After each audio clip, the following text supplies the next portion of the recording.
Happiness is being satisfied with what you have. Success comes from dissatisfaction. Is success worth it then? Oof. I'm not sure that statement is true anymore. Like, I made that statement a long time ago. And a lot of these things are just notes to myself, and they're highly contextual. They come in the moment, they leave in the moment.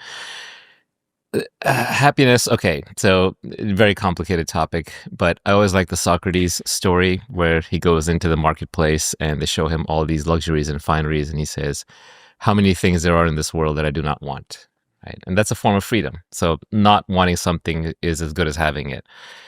In the old story with Alexander Dionysius, right? Alexander goes out and conquers the world, and he meets Dionysius who's living in a barrel, and Dionysius says, get out of the way, you're blocking my sun. And Alexander says, oh, how I wish I, could be like Dionysius in the next life. And Dionysius says, that's the difference. I don't wish that I could, sorry, Diogenes says, I don't wish to be Alexander. So two paths to happiness, and one path is to success. You get what you want, you satisfy your material needs, or like Diogenes, you just don't want it in the first place. And I'm not sure which one is more valid.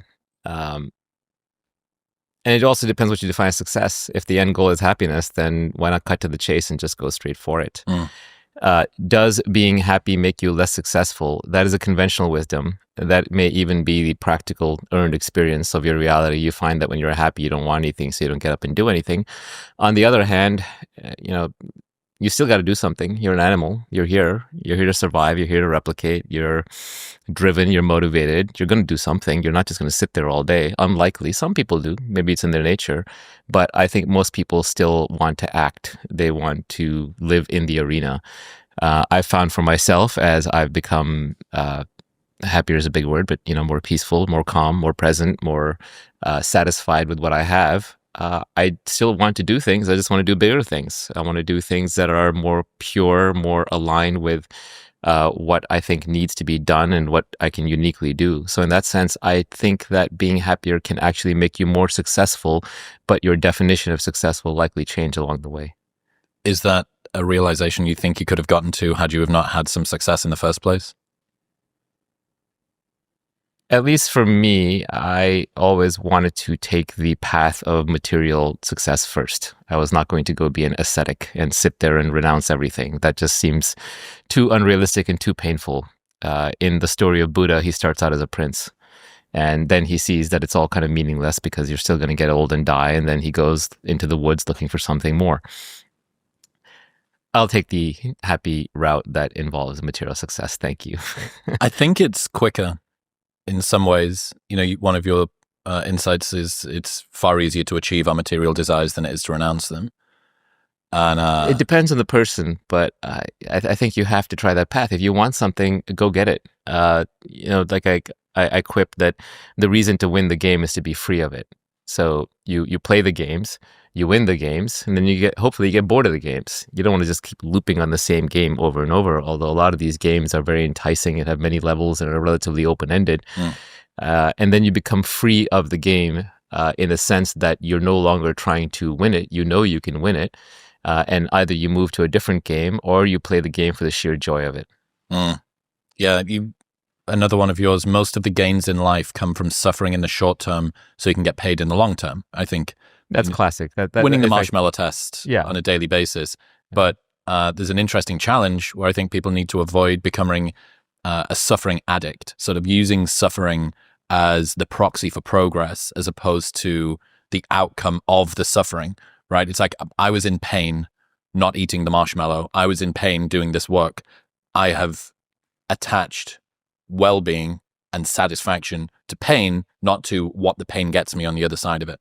If you define pain as physical pain, then it's a real thing. It happens and you can't ignore it. But that's not what we mean by suffering. Suffering is mostly mental anguish and mental pain. And it just means you don't want to do the task at hand. If you were fine doing the task at hand, then you wouldn't be suffering. And then the question is, what's more effective, to suffer along the way or just to interpret it in a way that is not suffering? You hear from a lot of successful people, they look back and they say, oh, the journey was the fun part, right? That was actually the entertaining part and I should have enjoyed it more. It's a common regret. There's a little thought exercise I like to do, which is you can go back into your own life and try to put yourself in the exact position you were in 5 years ago, 10 years ago, 15 years ago, 20 years ago, and you try to remember, okay, who was I with? What was I doing? What was I feeling? What were my emotions? What were my objectives? And really, really try to transport yourself back and see if there's any advice you'd give yourself, anything you'd do differently. Now, you don't have new information. Don't pretend you could have gone back and, bought a stock or bought Bitcoin or whatever. But just knowing what you know now in terms of your temperament and a little bit of age-related experience, how would you have done things differently? And I think it's a worthwhile exercise to do. So don't let me rob you of the conclusion. But I'll tell you, for me, I would have done everything the same, except I would have done it with less anger, less emotion, less internal suffering, because that was optional. It wasn't necessary. And I would argue that someone who can do the job at least peacefully, but maybe happily, is going to be more effective than someone who has unnecessary emotional turmoil. Well, you end up with a series of miserable successes, right? The outcome may have been the same, but the entire experience of getting there. And the journey is not only the reward, the journey is the only thing there is. Even success, it's human nature to bank it very, very quickly, right? Because the normal loop that we run through is you sit around, you're bored, then you want something. Then when you want something, you decide you're not going to be happy until you get that thing. Then you start your bout of suffering or anticipation while you strive to get that thing. If you get that thing, then you get used to it. And then you get bored again. Then a few months later, you want something else. And if you don't get it, then you're unhappy for a bit. And then you get over it, and then you want something else, right? That's the normal cycle. So whether you're happy or unhappy at the end, it tends not to last. Now, I don't want to be glib and say that, oh, there's no point in making money or being successful. There absolutely is. Money solves all your money problems. So it is good to have money. That said, there are those stories. I don't know if you've seen those studies. I don't know how real these are. A lot of these psych studies don't replicate, but it's a fun little study that shows that people who break their back and people who win the lottery are back to their baseline happiness 2 years later. Yep. Again, I don't know if that's entirely true. I think money can buy you happiness if you earned it, because then along the way, you have both pride and confidence in yourself, and you have a sense of accomplishment, and you set out to do something and you were right. So I'll bet that lingers. And then, as I said, money solves your money problem. So I don't want to be too glib about it, but I would say in general, this loop that we run through of desire, dopamine, fulfillment, unfulfillment, like you have to enjoy the journey. The journey is all there is, right? 99% of your time is spent on the journey. So what kind of a journey is it if you're not going to enjoy it? How do you shortcut that desire contract? You could focus. You could decide that I don't want most things.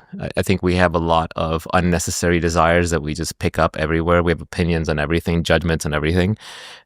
So I think just knowing that those are the source of unhappiness will make you be choosy about your desires. And frankly, if you want to be successful, you have to be choosy about your desires. You have to focus. You can't be great at everything. You can't be great at everything. You're just going to waste your energy and waste your time. Is fame a worthwhile goal? It gets you invited to better parties, gets you into better restaurants. Fame. So fame is this funny thing where a lot of people know you, but you don't know them. And it does get you put on a pedestal. It can get you what you want at a distance. So I wouldn't say it's worthless. Obviously, people want it for a reason. It's high status, so it attracts the opposite sex, especially for men, it attracts women. That said, it is high cost. It means you have no privacy. You do have weirdos and lunatics. You do get hit up a lot for weird things. And you're on a stage, so you're forced to perform. So you're forced to be consistent with your past proclamations and actions, and you're going to have haters and all that nonsense. But the fact that we do it, the fact that we all seem to want it, means that it would be disingenuous to say, oh, no, I'm famous, but you don't want to be famous. That said, I think fame, like anything else, is best produced or pursued as a byproduct of something potentially more worthwhile. Wanting to be famous and craving to be famous and being famous for being famous, these are sort of traps. Fame for fame's sake. Yeah, exactly. So it's better that it's earned fame. So, for example, earn respect in the tribe is you do things that are good for the tribe. Who are the most famous people in human history? They're there are people who sort of transcended the self, the Buddhas and the Jesuses and the Muhammads of the world. Who else is famous? The artists are famous. Art lasts for a long time. The scientists are famous. They discover things. The conquerors are famous, presumably because they conquered for their tribe. There was someone that they were fighting for.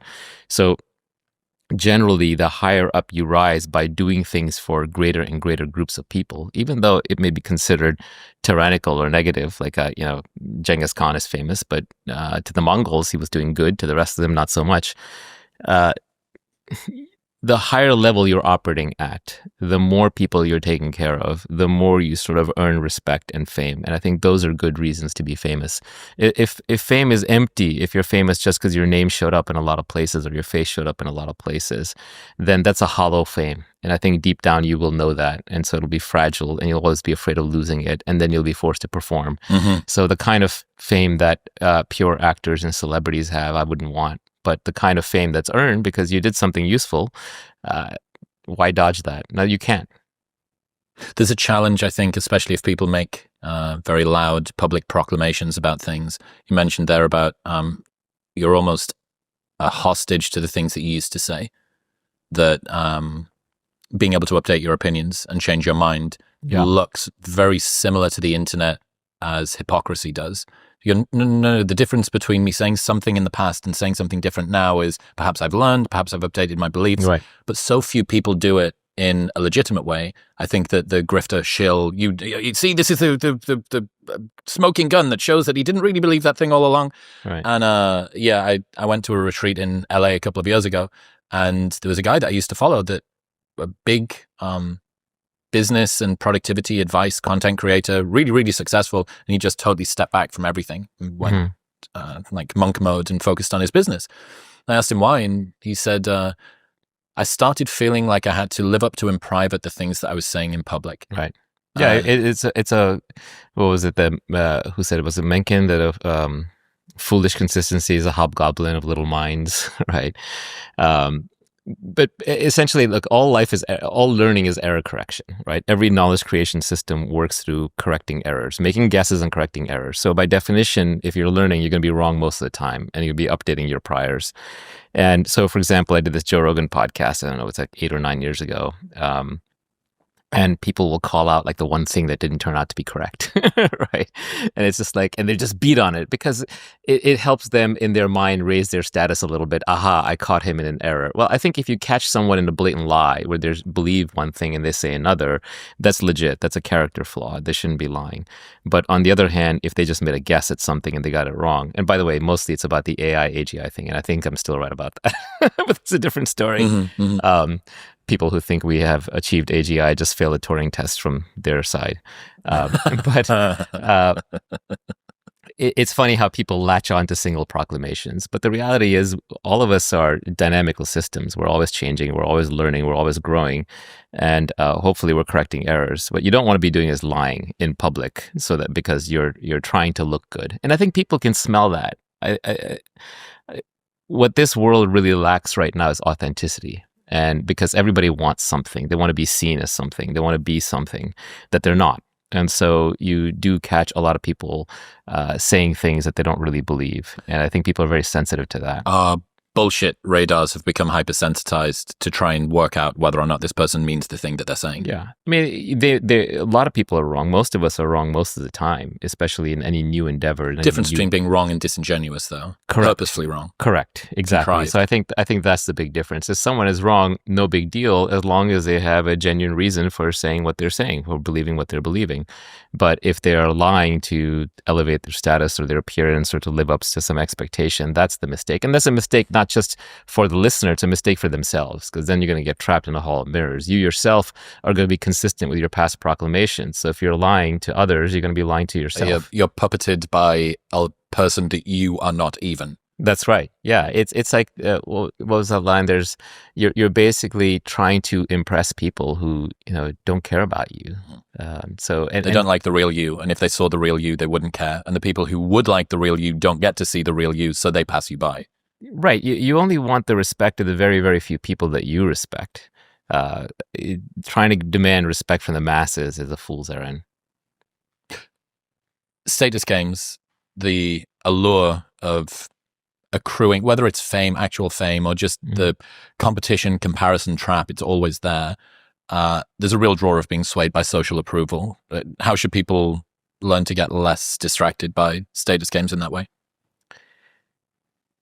I think it just helps to see that status games don't matter as much as they used to. In old society, let's go back hunter-gatherer times, there was no such thing as wealth. You just had what you could carry. There was no stored wealth. So wealth games didn't really exist, wealth creation games. All that existed was status games. If you were high status, then you got what little was available first. But even back then, you had to earn your status by taking care of the tribe. Now we have wealth creation, where you can actually create a product or a service. You can scale that product or service, and you can provide abundance for a lot of people. And that's not zero sum. That's a positive sum game. I can be wealthy. You can be wealthy. We can create things together. And clearly, since we are all collectively far, far wealthier than we were in hunter-gatherer times, wealth creation is positive. But status is limited. There's limited status to go around. It's a ranking ladder. It's a hierarchy. And so to rise in status, somebody else has to lower in status. Now, you can have multiple kinds of status, so you can expand some kinds of status, but it's not like wealth creation where it can go infinitely, where we can all be, living in the stars and moon bases or Mars colonies or what have you. So just realize that status games are inherently limited. They're always combative. They always require direct combat, whereas wealth creation games can be just you're creating products. You don't have to fight anybody else. Yes, in the marketplace, your product has to succeed, but that's not quite the same as invective against other people or being angry with other people or feeling pushed down or pushed up or having a beef with somebody. So I would argue that wealth creation games are both more pleasant. They're positive sum, and they actually have concrete material returns. If you have more money, you can buy more things. Show me where you can exchange your status at the bank. Exactly. Yeah, it's vague and it's fuzzy. Now, you see people get rich. They have money. What do they want? They want status. So they go to Hollywood, start starring in movies. They donate to nonprofits. They go to Cannes or Davos or what have you. And they start trying to trade the money for status. So, people always want what they don't have. And we are evolutionarily hardwired for status because, as I said, wealth creation didn't really exist until the agricultural revolution, when you could store grain, and then the industrial revolution took it to another level, and now the information age is taking it to yet another level. But there's never been an easier time to make money. Yes, it's still hard, but there's never been an easier time to create wealth because there's so much leverage out there. There's so much opportunity. You still have to go find it. It's not easy. It's not going to fall on your lap, and you have to learn something and know something and do something interesting. But nevertheless, it's possible to many more people. A few hundred years ago, you were born a serf, you were going to die a serf. There was almost no way out of that. That's changed. And so I would argue that you're better off focusing on wealth games and status games. If you're trying to build up, for example, your following on a social network and get famous and then get rich off of being famous, that's a much harder path than getting rich first. And then go for your fame afterwards would be my advice. Well, a lot of people do that, as you said. It's funny how people who have achieved such a level of wealth, you don't think, why do you need the status? Given that most people use status to then try and cash in to achieve wealth. If you've achieved fuck you money already, if you're post money or asset heavy, as it's known, why are you trying to go in the other direction? Well, as you said, because we've got an illustrious history biologically of wanting status, and wealth is kind of novel. It's new. Wealth is something that you have to understand more intellectually. Yeah, there's a physical component, more food, more survival. But to truly understand the effects and the powers and the abilities and the limitations and the advantages and disadvantages of wealth, you have to use your neocortex a lot more. Does that mean it's not limbic? The reason to play the game is to win the game and be done with it is harder to win and be done with for status than it is for wealth? That's a good observation. I hadn't thought that through, but you're right. Yeah, I think that's right. I think people will always want more status, but I think you can be satisfied at a certain level of wealth. Well, as well, you always have this sort of sense, and this is what leaderboards are, right? This is the iTunes Billboard chart. That's right. And it is zero sum. Right. And it is, I guess, the Forbes richest people on the planet. Yeah, that one's harder to climb the ladder on. But the fact that, for example, iTunes and YouTube can put you in competition against your contemporaries every single day and make you go up and down and show you likes and comments and ratings. This is how much you fell. This is how much you're up. Yeah. Exactly. They'll keep you running on that treadmill forever. Jimmy Carr has this cool idea where he says trajectory is more important than position.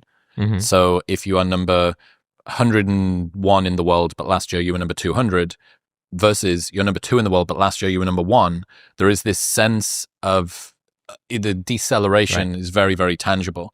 And it's why, again, it goes back to evolution. Something that is bleeding eventually dies unless you stop the bleeding. So you're hardwired not to lose what you have. And because we evolved in conditions where we're so close to just not surviving, you don't want to give anything up. It's hardwired into us to not give anything up. So you grip tightly. That's right.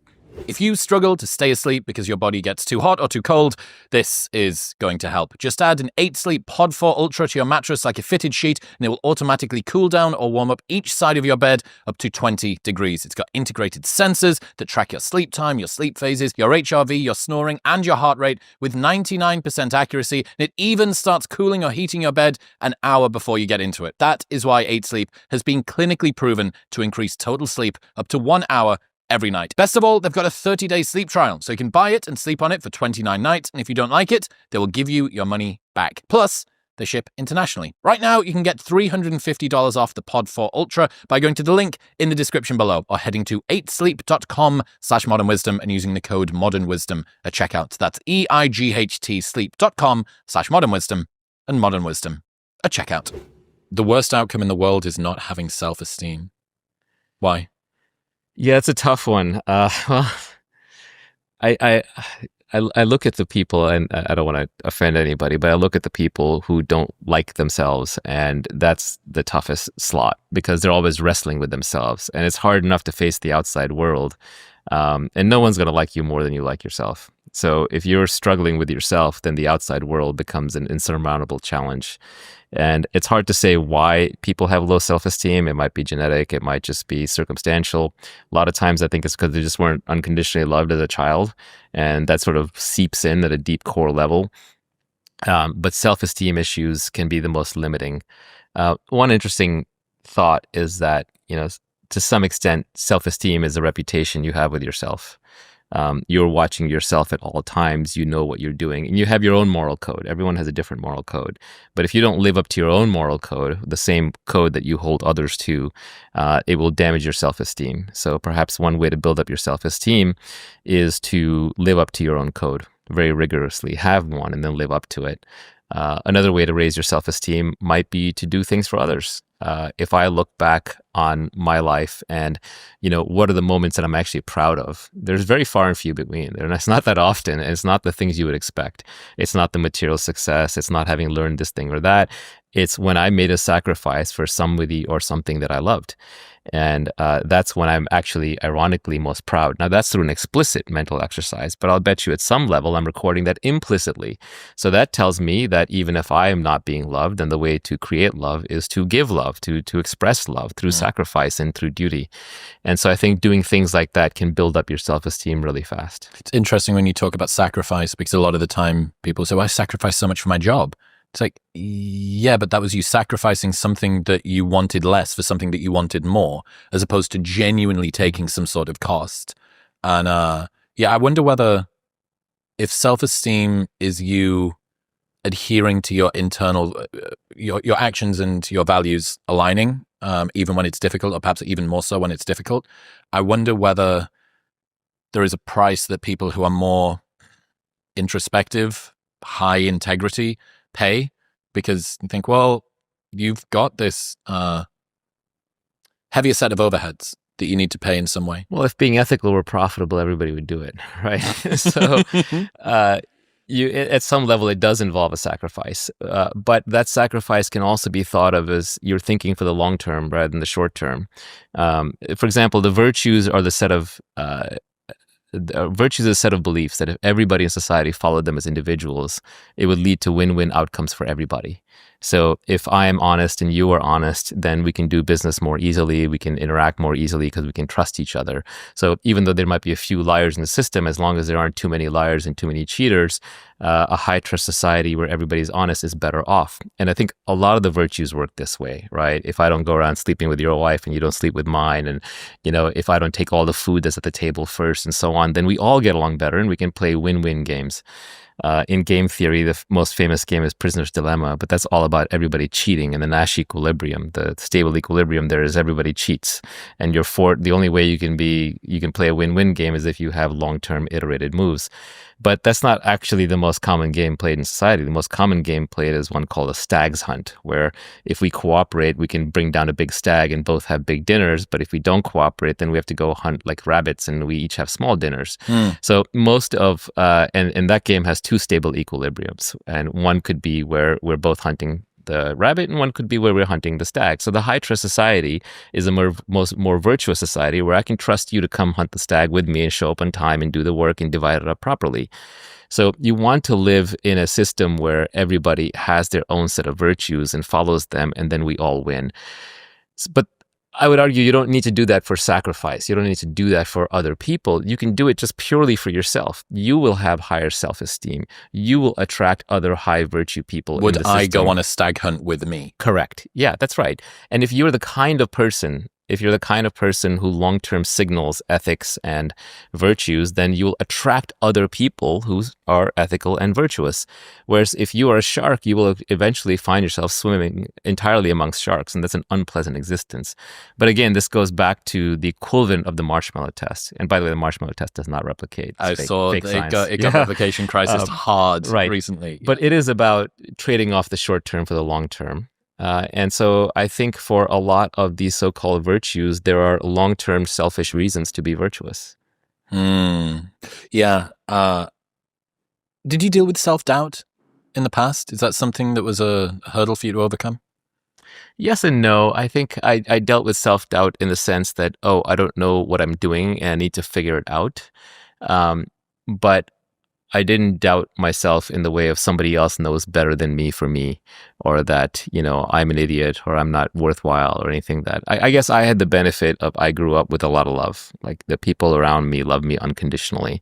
And so that just gave me a lot of confidence, not the kind of confidence that would say I have the answer, but the kind of confidence that I will figure it out and I know what I want, or only I am a good arbiter of what I want. Yeah, that level of self-belief, I suppose, allows you to determine what is it that matters to me. My self-esteem, should I chase this thing or not? I can make a fair judgment on that, as opposed to being so swayed. But it's such a good point about, even if you think you're not consciously logging the stuff that you're doing, there is some that's in the back of your mind. Was it the daemon? Is that what the ancient Greeks or something used to talk about? Also in computer science, like there's a concept of a daemon, which is a program that's always running in the background. You can't see it. Okay. But yeah, it probably comes from the ancient Greek daemon. But yeah, what you know that you don't even know is far greater than what you know, right? You can't even articulate most of the things you know. There are feelings you have that have no words for them. There are thoughts you have that are felt within the body or subconsciously that you never articulate to yourself. You can't articulate the rules of grammar, yet you exercise them effortlessly when you speak. So I would argue that your implicit knowledge and your knowledge that is unknown to yourself is far greater than the knowledge you can articulate and that you can communicate. And so at some level, you're always watching yourself. That's what your consciousness is, right? It's the thing that's watching everything, including your mind, including your body. So if you want to have high self-esteem, then earn your own self-respect. I had this idea, the internal golden rule. So the golden rule says, treat others the way that you should be treated, you want to be treated. The internal golden rule says, treat yourself like others should have treated you.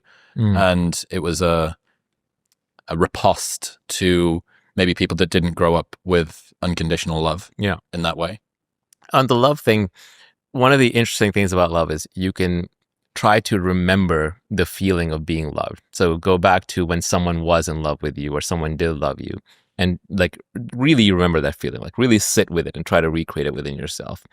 And then go to the feeling of you loving someone and when you were in love. And I'm not even talking about romantic love necessarily, so be a little careful there. I'm talking more about like love for... It can sometimes get complex if you're talking about past romantic love. Right, a sibling or a child or something like that, or a parent. And think about when you felt love towards someone or something. And now, which is better? And I would argue that the feeling of being in love is actually more exhilarating than the feeling of being loved. Being loved is a little cloying. It's a little too sweet. You kind of want to push the person away. It's a little embarrassing. And you know that if that person is too much into it, that you feel constrained. On the other hand, the feeling of being in love is very expansive. It's very open. It actually makes you a better version of yourself. It makes you want to be a better person. And so you can create love anytime you want. It's just that craving to receive it. That's the problem. The most expensive trait is pride. How come? Oh, that was a recent one. I tweeted that just because I think that pride is the enemy of learning. So when I look at my friends and colleagues, the ones who are still stuck in the past and have grown the least are the ones who were the proudest, because they sort of feel like they already had the answers, and so they don't want to correct themselves publicly. And so this goes back to the fame conversation. You get locked into something you said, it made you famous, you're known for that, and now you want to pivot or change. So pride prevents you from saying, I'm wrong. What's pride in this context here? It could be as simple as you're trading stocks and then you don't admit you were wrong, so you hang on to a lousy trade. It could be that you made a decision to marry someone or move somewhere or enter a profession. It doesn't work out, and then you don't admit that you were wrong, so you get stuck in it. It's mostly about getting trapped in local maxima as opposed to going back down and climbing up the mountain again. Mm-hmm. And that's why it's an expensive trade, because you continue to need to repay it in one form or another. Yeah, you're just stuck at a suboptimal point. It's going to cost you money. It's going to cost you success. And time. The great artists always have this ability to start over, whether it's Paul Simon or Madonna or U2, and I'm dating myself a little bit. But even the great entrepreneurs, they're just always willing to start over. I'm always struck by the Elon Musk story where, he did PayPal as X.com originally. Actually, it was his financial institution that got merged into PayPal. Well, it's good that you've got the domain. You know what I mean? Yeah, exactly. I'll park that. I'll hold on to it. He's consistent. He's been using it for quite a while. And he said something like along the lines of, I made $200 million from the sale of PayPal. I put $100 million into SpaceX, $80 million into Tesla, $20 into Solar City, and I had to borrow money for rent. Right? This guy is a perennial risk taker. He's always willing to start over. He doesn't have any pride about being seen as successful or being seen as a failure. He's willing to put it all on the line. Back himself again each time. But the key thing is he's always willing to start over. Right. Even now, when he's sort of made his new startup is a USA, right? He's basically trying to fix it like he would fix one of his startups. And I think that is a willingness to look like a fool, and that is a willingness to start over. And a lot of people just don't have that. They become successful, or they become rich, or they become famous, and that's it. They're stuck. They don't want to go back to zero. And creating anything great requires 0 to 1. And that means you go back to zero. And that's really painful and hard to do. Talking about risk, something I've been thinking about a lot to do with you. Any moment when you're not having a good time, when you're not really happy, you're not doing anyone any favors. I think lots of people have become unusually familiar with suffering silently in that sort of a way, not having a high bar for your expectation for quality of life. A lot of it is just you're memeing yourself into a bad outcome because you think that somehow suffering is glorious, or that it makes you a better person. Or, my old quip was, if you're so smart, why aren't you happy? Why can't you figure that one out? The reality is you can be smart and happy. There are plenty of people in human history who are smart and happy. And I think it just starts with saying, yeah, you know what? I'm going to be happy. There was a guy that I met in Thailand a long time ago, and he used to work for Tony Robbins. He had a great attitude. And we were sitting around, and he said, I realized one day that someone out there had to be the happiest person in the world. Like that person just has to exist. He said, why not me? I'll take on that burden. I'll be that guy. And I heard that and I was like, wow, that's pretty good. That's a good frame, right? Mm-hmm. He knew how to reframe things. And so I think a lot of happiness is just a choice in the sense that you just identify yourself as, actually, I'm going to be a person that's going to be happy. I'm going to figure it out. And you just figure it out along the way. You're not going to lose your other predilections. You're not going to lose your ambition or your desire for success. I think a lot of people have this fear that, oh, if I'm happy, then I won't want to be successful. No, you'll just want to do things that are more aligned with the happy version of you, and you'll be successful at those things. And believe me, the happy version of you is not going to look back at the unhappy version and say, oh man, that guy was going to be more success. I wish that I was him. You're actually trying to be successful so you'll be happy. Oh, that's the whole point. You've gotten it backwards. You unlocked one of my trap cards. One of my favorite insights is that we sacrifice the thing we want for the thing that's supposed to get it. So we sacrifice happiness in order to be successful, so that when we're finally sufficiently successful, we can actually be happy. And if you have some sort of simultaneous equation, and you just sort of stripped success off from both sides. At least in my own life, I have not found there to be a trade-off. If anything, I have found that the happier I get, the more I am going to do the things that I'm good at and aligned with, and that will make me even happier. And so I actually end up more successful, not less. The aligned with thing is interesting. I'm going to try and put this across as delicately as I can. I would say, from the bit of time that we've spent together, you have a really interesting trait of holistic selfishness. You're sort of prepared to put yourself first. You seem largely unfazed by saying or doing things that might result in other people feeling a little bit awkward if it's truthful for you.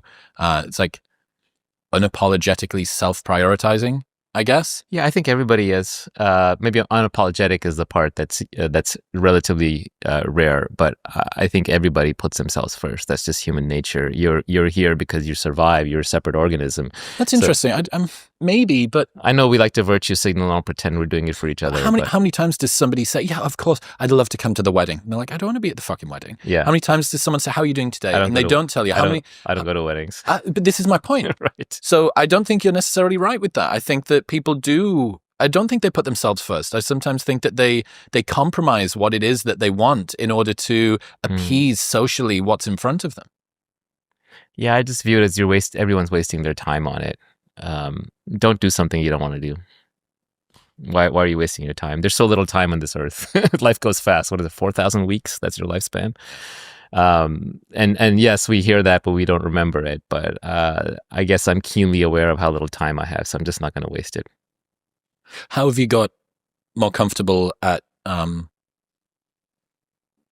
being the unapologetic self-prioritizer? Yeah, I've gotten utterly more and more ruthless on it. Mainly, it's that I see or hear people's freedom, and then that liberates me further. So I read a blog post by P. Marca, aka Mark Andreessen, where he said, "Don't keep a schedule," and I took that to heart. So I deleted my calendar, and I don't keep a schedule. I try to remember it all in my head. If I can't remember it, I'm not going to add it. I'm glad you got here schedule. on time. Yeah, exactly. I had to look things up at the last minute. But ironically, I don't even know if Mark himself follows that, but he made the correct point. I read a little story about Jack Dorsey doing all his business off his iPhone and iPad and not even going into a Mac. And I said, okay, I want to do that. So I'm going to operate through text messaging and I put up my nasty email. Does that feel like more freedom? It does, yeah, because you're on the go. So I have a nasty email autoresponder that says I don't check email and don't text me either, right?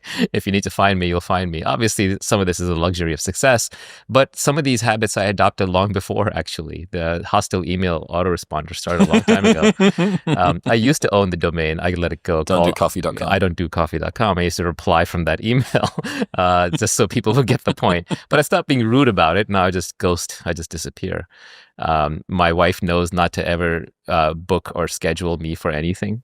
I'm not expected to go to couples dinners. I'm not expected to go to birthdays. I'm not expected to go to weddings. If somebody tries to rope her into having me show up, she says he makes his own decisions. You got to ask him directly. What about and vice versa? Are you not killing serendipity in a way there? No, I'm freeing up all my time, so my entire life is serendipity. I get to interact with whoever I want, whenever I want, wherever I want. So you'll hear the invite, but make the decision? Because if there's fewer things incoming, you're assuming that you know what's best for you all the time. I don't commit to anything in the future. So I'll say, okay, if that thing is interesting, I'll see if I can get in that day when I'm in the mood. But there's nothing worse than something coming up that your past self committed you to, that your present self doesn't want to do. God damn it, past Naval. And then it destroys your entire calendar. It destroys your day because there's like, this 1 hour slot, which is sitting like a turd on my calendar that I have to like schedule my whole day around. I can't do anything at 20 minutes before, the 20 minutes afterwards. Yeah. Even for phone calls, if someone wants to do a phone call, say, okay, just text me when you're free. I'll text you when I'm free, and we'll just do it on the fly. It's a much better way of living than this overly scheduled, cal.com or iCal, whatever. Or is that the overscheduled life is not worth living? It's not. I think it's a terrible way to live life. That's not how we evolved. It's not how we grew up. It's not how we were as children, hopefully, unless you have a helicopter parent or a tiger mom. Your natural order is freedom. I had a friend who said to me once, I never want to have to be at a specific place at a specific time. And I was like, oh my God, that's freedom. When I heard that, that changed my life right there. You still alarm clockless? Yes, I'm alarm clockless. Today I did set my alarm clock just so I wouldn't miss Very this. important. Yeah, if you but just so you know, I set the alarm clock from 11 a.m. in case I was stricken with the flu and slept in. I wasn't going to set my alarm clock for 8 a.m. or 9 a.m. And sure enough, I got up many hours before that. Yeah. But it was sort of a backup emergency alarm. In fact, sometimes when I have something that I need to do, I don't want to look at a calendar, so I'll just set an alarm for it. Just sink a little bit more into that, like kind of like that fuck you energy, that self-prioritizing energy, because I think people rationally love the idea of this. I'm going to do what only I want to do, even if they've got the level of freedom. It's not fuck you energy in the sense that I think everyone should live their life that way to the greatest extent possible. Obviously, we have our requirements around work and obligations that are genuinely important to us, but don't fritter away your life on randomly scheduled things and on things that aren't important, don't matter, and events and weddings and tedious dinners with tedious people that you don't want to go to. To the extent you can bring freedom into your life, optimize for that, you'll actually be more productive. You won't just be happier, more free. You will be more productive because then you can focus on what is in front of you, whatever the biggest problem of that day. When I wake up in the morning, the first 4 hours are when I have the most energy. And that's when I want to solve all the hard problems. And the next 4 hours are when I kind of want to, do some more outdoorsy activities, or I want to work out, or maybe I can, have some meetings, but I'll try to do those last second based on whatever the day's priorities demand. The last 4 hours, I kind of want to wind down. I want to hang out with the kids, and I want to play games or read a book or something like that. So having that flexibility and freedom is really important. So you can just put whatever is most needed into the slot at that moment.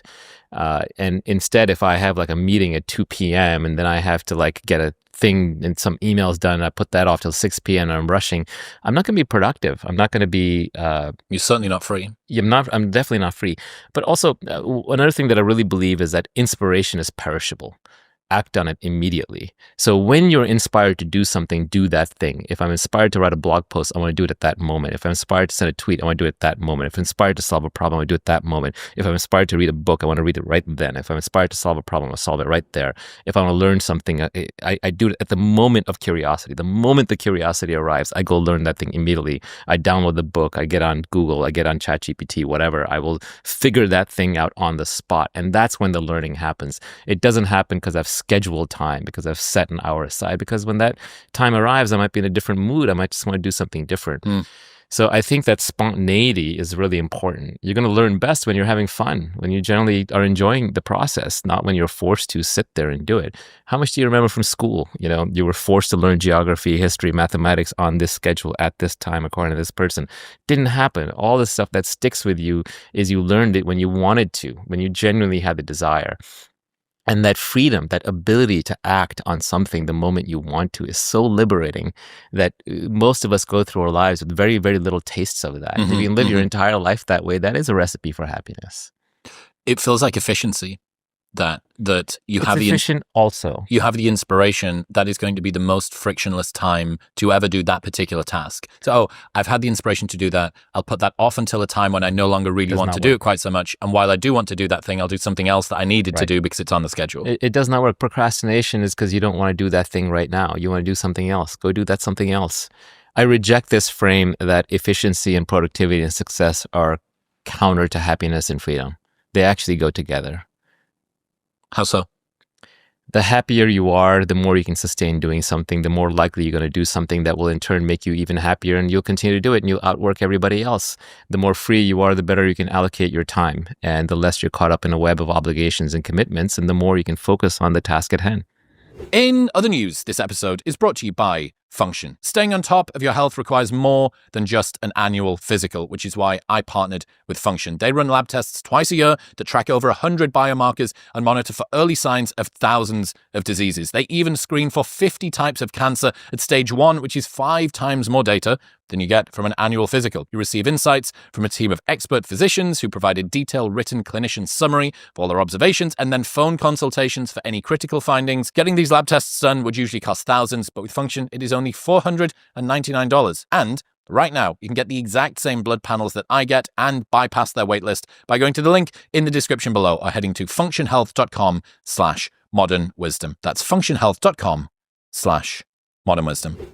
This is related to another insight of yours. The less you want something, the less you're thinking about it, the less you're obsessing over it, the more you're going to do it in a natural way. The more you're going to do it for yourself, you're going to do it in a way that you're good at, and you're going to stick with it. The people around you will see the quality of your work is higher. But this seems like a difficult tension to navigate because an obsessive attention to detail is a competitive advantage of your work as well. So you have these two things sort of conflicting with each other. No one is going to beat you at being you. One of the things I like to say is like, find what feels like play to you, but looks like work to others. So it looks like work to them, but to you, it feels like play. It's not work. So you're going to outcompete them because you're doing it effortlessly. You're doing it for fun. They're doing it for work. They're doing it for some byproduct. To you, it's art, it's beauty, it's joy, it's flow, it's fulfilling. You must enjoy podcasting. If you didn't, you wouldn't be good at it. You would have done 900 episodes either. Yeah. Right. If you decided that the right way to get ahead in life was to go write books, nobody would have heard of you. Chris Williamson's book would be a complete flop. That's not who you are. You're a podcaster. You enjoy talking to people. You enjoy interviewing them. The more you do things that are natural to you, the less competition you have. You escape competition through authenticity by being your own self. If I had to summarize how to be successful in life in 2 words, I would just say productize yourself. That's it. Just figure out what it is that you naturally do that the world might want, that you can scale up and turn into a product, and it'll eventually be effortless for you. Yes, there's always work required, but it won't even feel like work to you. It'll feel like play to you. And modern society gives us that opportunity. If you were 2,000 years ago, you're born on a farm, your choices are very limited, right? You're going to do stuff on that farm. Now you can literally wake up and you can move to a different city. You can switch careers. You can switch jobs. You can change the people that you're with. You can change so many things about who you are and who you're with and what you're doing, that there is infinite opportunity out there for you, literally infinite. And so it's much better to treat this like a search function, to find the people who need you the most, to find the work that needs you the most, to find the place you're best suited to be at. And it's worthwhile to spend time in that exploration before diving into exploitation. The biggest mistake in a world with so many choices is premature commitment. If you prematurely commit to being a lawyer or a doctor, and now you've got 5 years invested into that, you might have just completely missed. You might just end up in the wrong profession, the wrong place, the wrong people for 30 years of your life grinding away. And yes, the best time to figure that out was before, but the second best time is now. So just change it. And also presumably kill things that aren't working very quickly. By default, you should kill everything. If you can't decide, the answer is no. And most things you should just be saying no to. The part of my keeping my calendar free is just by default saying no to everything. Do I want to create a calendar just to add your event, right? Or to add your need or your desire? One of the other things about, early on in life, you're looking for opportunities. So you're saying yes to everything. And that is a phase that you go through. That is the exploration phase. Later, when you found the thing you want to work on, you're in the exploitation phase. You have to say no to everything by default. And if you don't say no to everything by default, if you have to even explicitly go out of your way to say no to something, that will take up time. For example, there are a lot of people out there who are into hustle culture. And a big piece of hustle culture is like, well, you're not going to get something if you don't ask for it. So they'll hustle people. They'll always be sending you requests, messages. Yeah, this is a famous person problem, but I have it. And people are always asking me for things. And I kind of squirm when I get these messages. And I'm sure you get these too, text messages, emails saying, hey, Chris, my friend so-and-so should really be on your podcast, or you should come to my event. You should write a forward for my book. And you kind of squirm when you get this, right? And you have to figure out how to say no. And one of the things I learned along the way is that if you wouldn't ask somebody else to do it and then you get that request yourself, you can just dismiss it. You don't have to respond. You don't even let it enter your brain. You have to be able to delete emails and text messages without flinching if you want to scale. And scaling is very important. Scaling your time is really important. Every interruption will take you out of flow.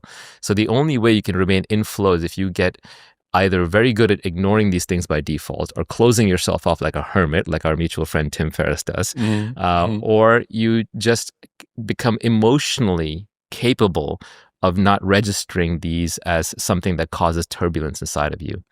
That not registering it emotionally thing, is that It's fundamental. That's so fundamental to so many things in life. Okay, can we dig into that a little bit? Is it, because again, I've only seen you as you, right? I didn't know you 20 years ago. I didn't know you as a child.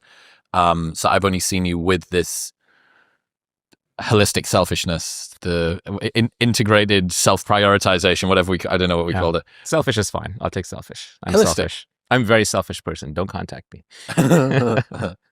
That emotional reaction. I also get the sense too that maybe people have lived obligation life for so long that they actually kind of struggle to tap into what it is that they want. They've hidden their wants and their desires and their needs, and they've deprioritized themselves so much for so long. They go, what do I want, actually? What is it? Do I want to go to this thing or not? Because all I've done is be fucking puppeted, right? I've been marionetted by other people's desires for so long. I can't even tap into that anymore.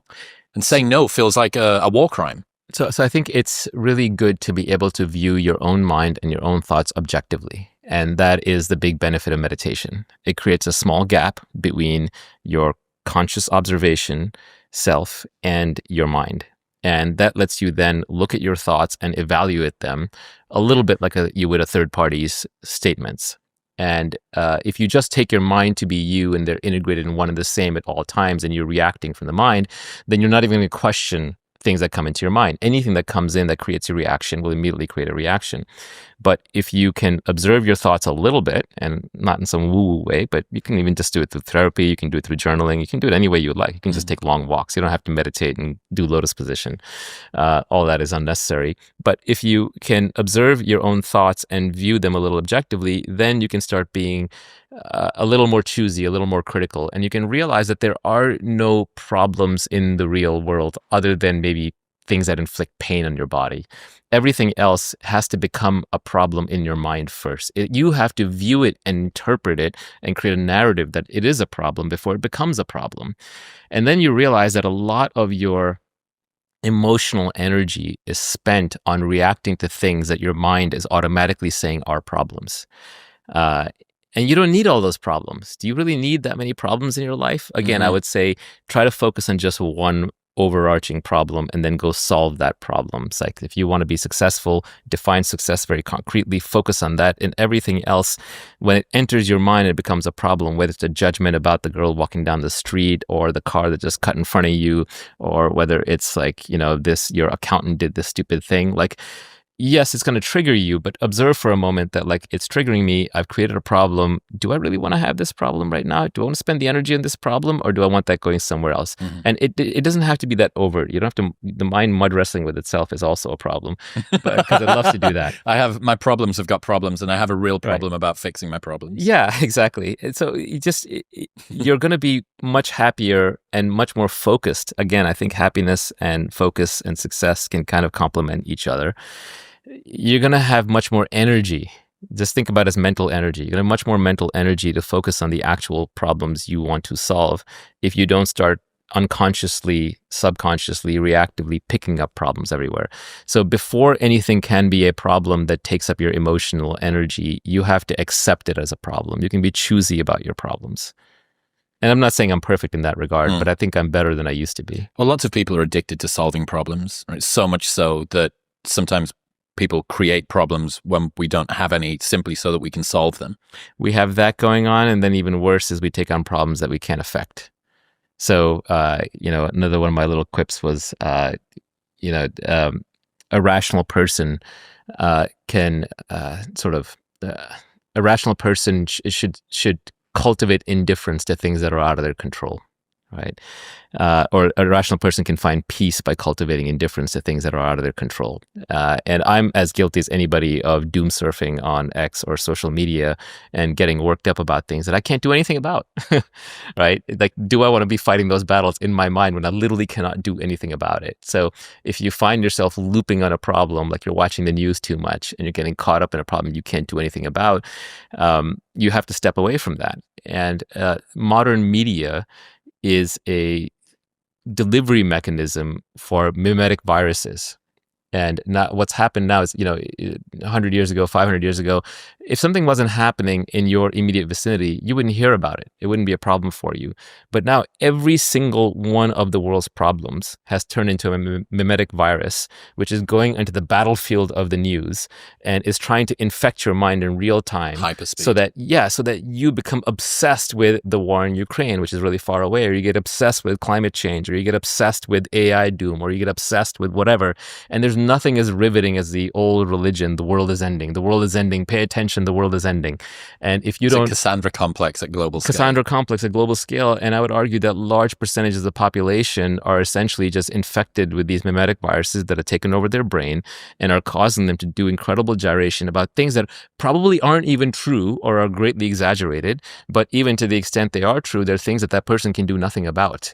And they should put their own house in order first. So, another little line I have for myself is, your family is broken, but you're going to fix the world, right? People are running out there to try and fix the world when their own lives are a mess. Oh my God. Right? And I think it defies credibility if you can't fix your own life first. I'm not going to take you seriously if you can't fix your own life. Like all these philosophers who, seem like people you emulate and so smart, or like these brilliant celebrities, and they go off and commit suicide. Well, you just kind of invalidated your whole way of life. Mm-hmm. It's like that line in No Country for Old Men where the killer is waiting for the protagonist, and protagonist shows up and the killer says, well, if your set of rules brought you here, then what good are your rules? Didn't work. I'm holistically selfish in that I want to be objectively successful in everything I set out to want. Mm-hmm. Yeah, you have one life. Don't settle for mediocrity. Don't settle for mediocrity. And I think the only, people debate intelligence, for example, right? We talk about IQ tests and all that. But I think the only true test of intelligence is if you get what you want out of life. And there are two parts to that. One is getting what you want, so you know how to get it. And the second is wanting the right things, knowing what to want in the first place. I could want to be a 6'8" basketball player, and I'm not going to get that. So it's wanting the wrong thing. So that's wanting something that you can't get. That's wanting something you can't get. There's also wanting something that you don't want. Yeah, wanting something that's a booby prize. There are plenty of booby prizes out there too, right? I haven't heard that word in about 20 years. Yeah, prizes that are just not worth having, or that create their own problems. Well, if you're not careful, you can end up in a place in life not only that you don't want to be, but one that you didn't even mean to get to.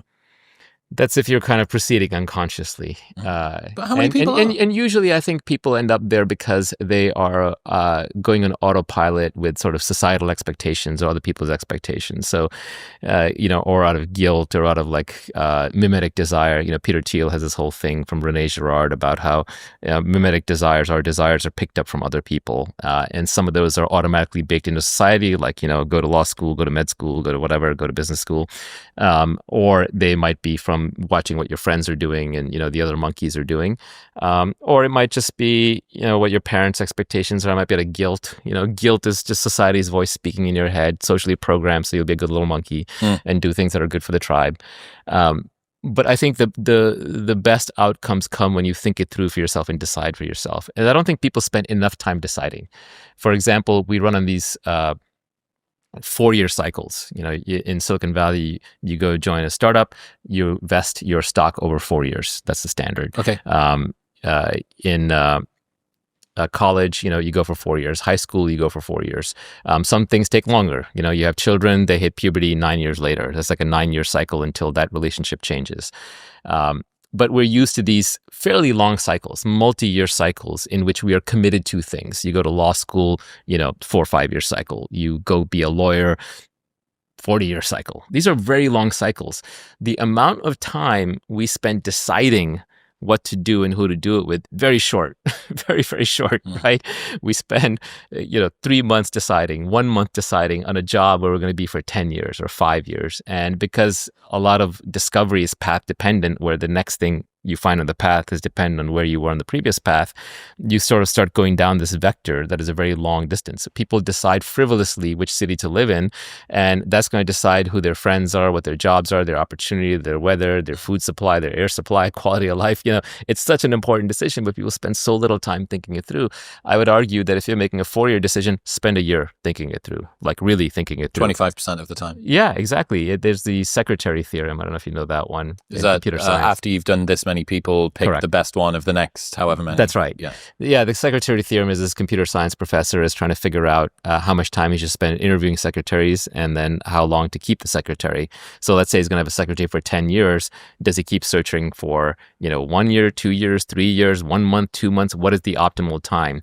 And it turns out that the optimal time is somewhere around a third.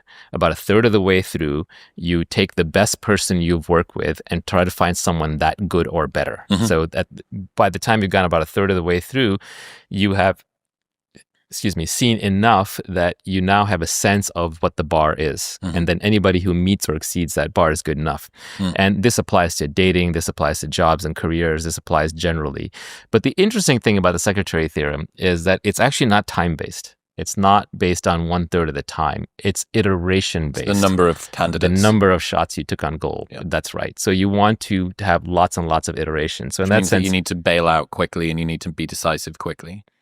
That's right. You need to take opportunities quickly and bail out quickly. Correct. Like if you go back and you look through failed relationships, probably the biggest regret will be staying in the relationship after you knew it was over. Yeah. Exactly. You should have left sooner. The moment you knew it wasn't going to work out, you should have moved on. So in that sense, I think Malcolm Gladwell popularized this idea of 10,000 hours to mastery. I would say it's actually 10,000 iterations to mastery. It's not actually 10,000. It's some unknown number, but it's about the number of iterations that drives a learning curve.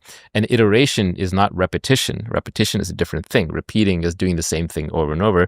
Iteration is modifying it with a learning and then doing another version of it. So that's error correction. So if you get 10,000 error corrections in anything, you will be an expert at it.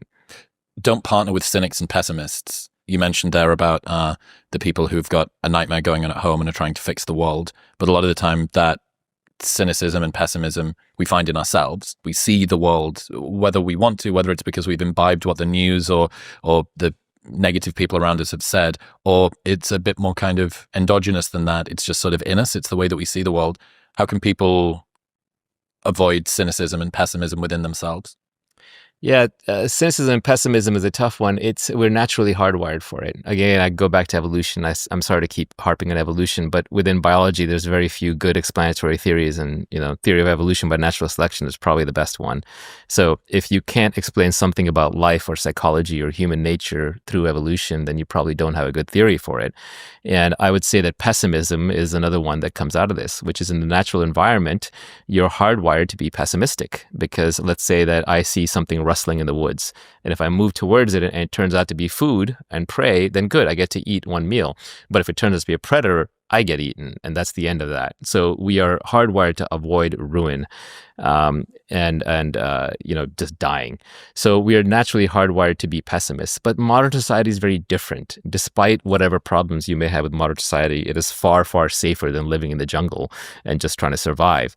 And the opportunities and the upside are nonlinear. For example, when you're investing, if you short a stock, the most money you can make is 2x. You just lose. If the stock goes to zero, you double your money.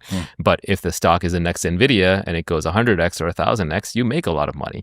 So upside because of leverage is nearly unlimited. Also in modern society, because there's so many different people you can interact with, if you go on a date and it fails, there are infinite more people to go on a date with. In a tribal system, there might have been 20 people and you can't even get through all of them. So modern society is far more forgiving of failure. And you just have to sort of neocortically realize and override that. You have to realize that you're much more running a search function to find the thing that'll work. And then that one thing will pay off in massive compounding. Once you find your mate for the rest of your life, you find your wife or your husband, then you can compound in that relationship. It's okay if you had 50 failed dates in between. The same way, once you find the one business you're meant to plow into and it'll compound returns, it's okay if you had 50 small failed ventures or 50 small failed job interviews. The number of failures doesn't matter. And so there's no point in being a pessimist. You want to be an optimist, but I would say you want to be skeptical about specific things. Every specific opportunity is probably a fail, but you want to be optimistic in the general. In the general, you want to be like, something in here is going to work out. How do you navigate that tension?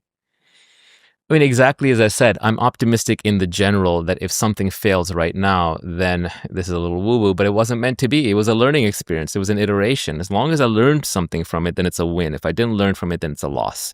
But as long as you're learning and you keep iterating fast and cutting your losses quickly, then when you find the right thing, you have to be optimistic and compound into it. So you don't want to jump into the first thing. You don't want to marry the first person you date necessarily, unless you got very lucky. But you want to investigate and explore very, very quickly until you find the match. And then you have to be willing to go all in. You have to be willing to move your chips to the center of the table. So both those approaches are required. So it's a barbell strategy.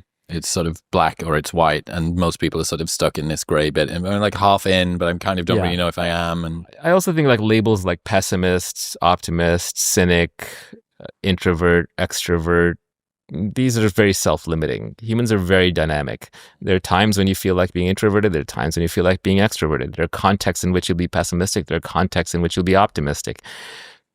Leave all those labels alone. It's better just to look at the problem at hand, look at reality the way it is. Try to take yourself out of the equation in a sense. Like, obviously, you're involved, but motivated reasoning is the worst kind of reasoning. You're not going to find truth through highly motivated reasoning. You have to be objective, and objective means trying to take yourself out of it as much as possible, or at least your personality out of it as much as possible.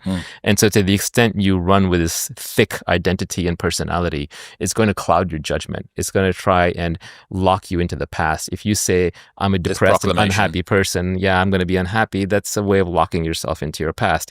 Even saying, I have trauma, I have PTSD, you feel something. There are memories, there are flashes, there are occasional bad feelings.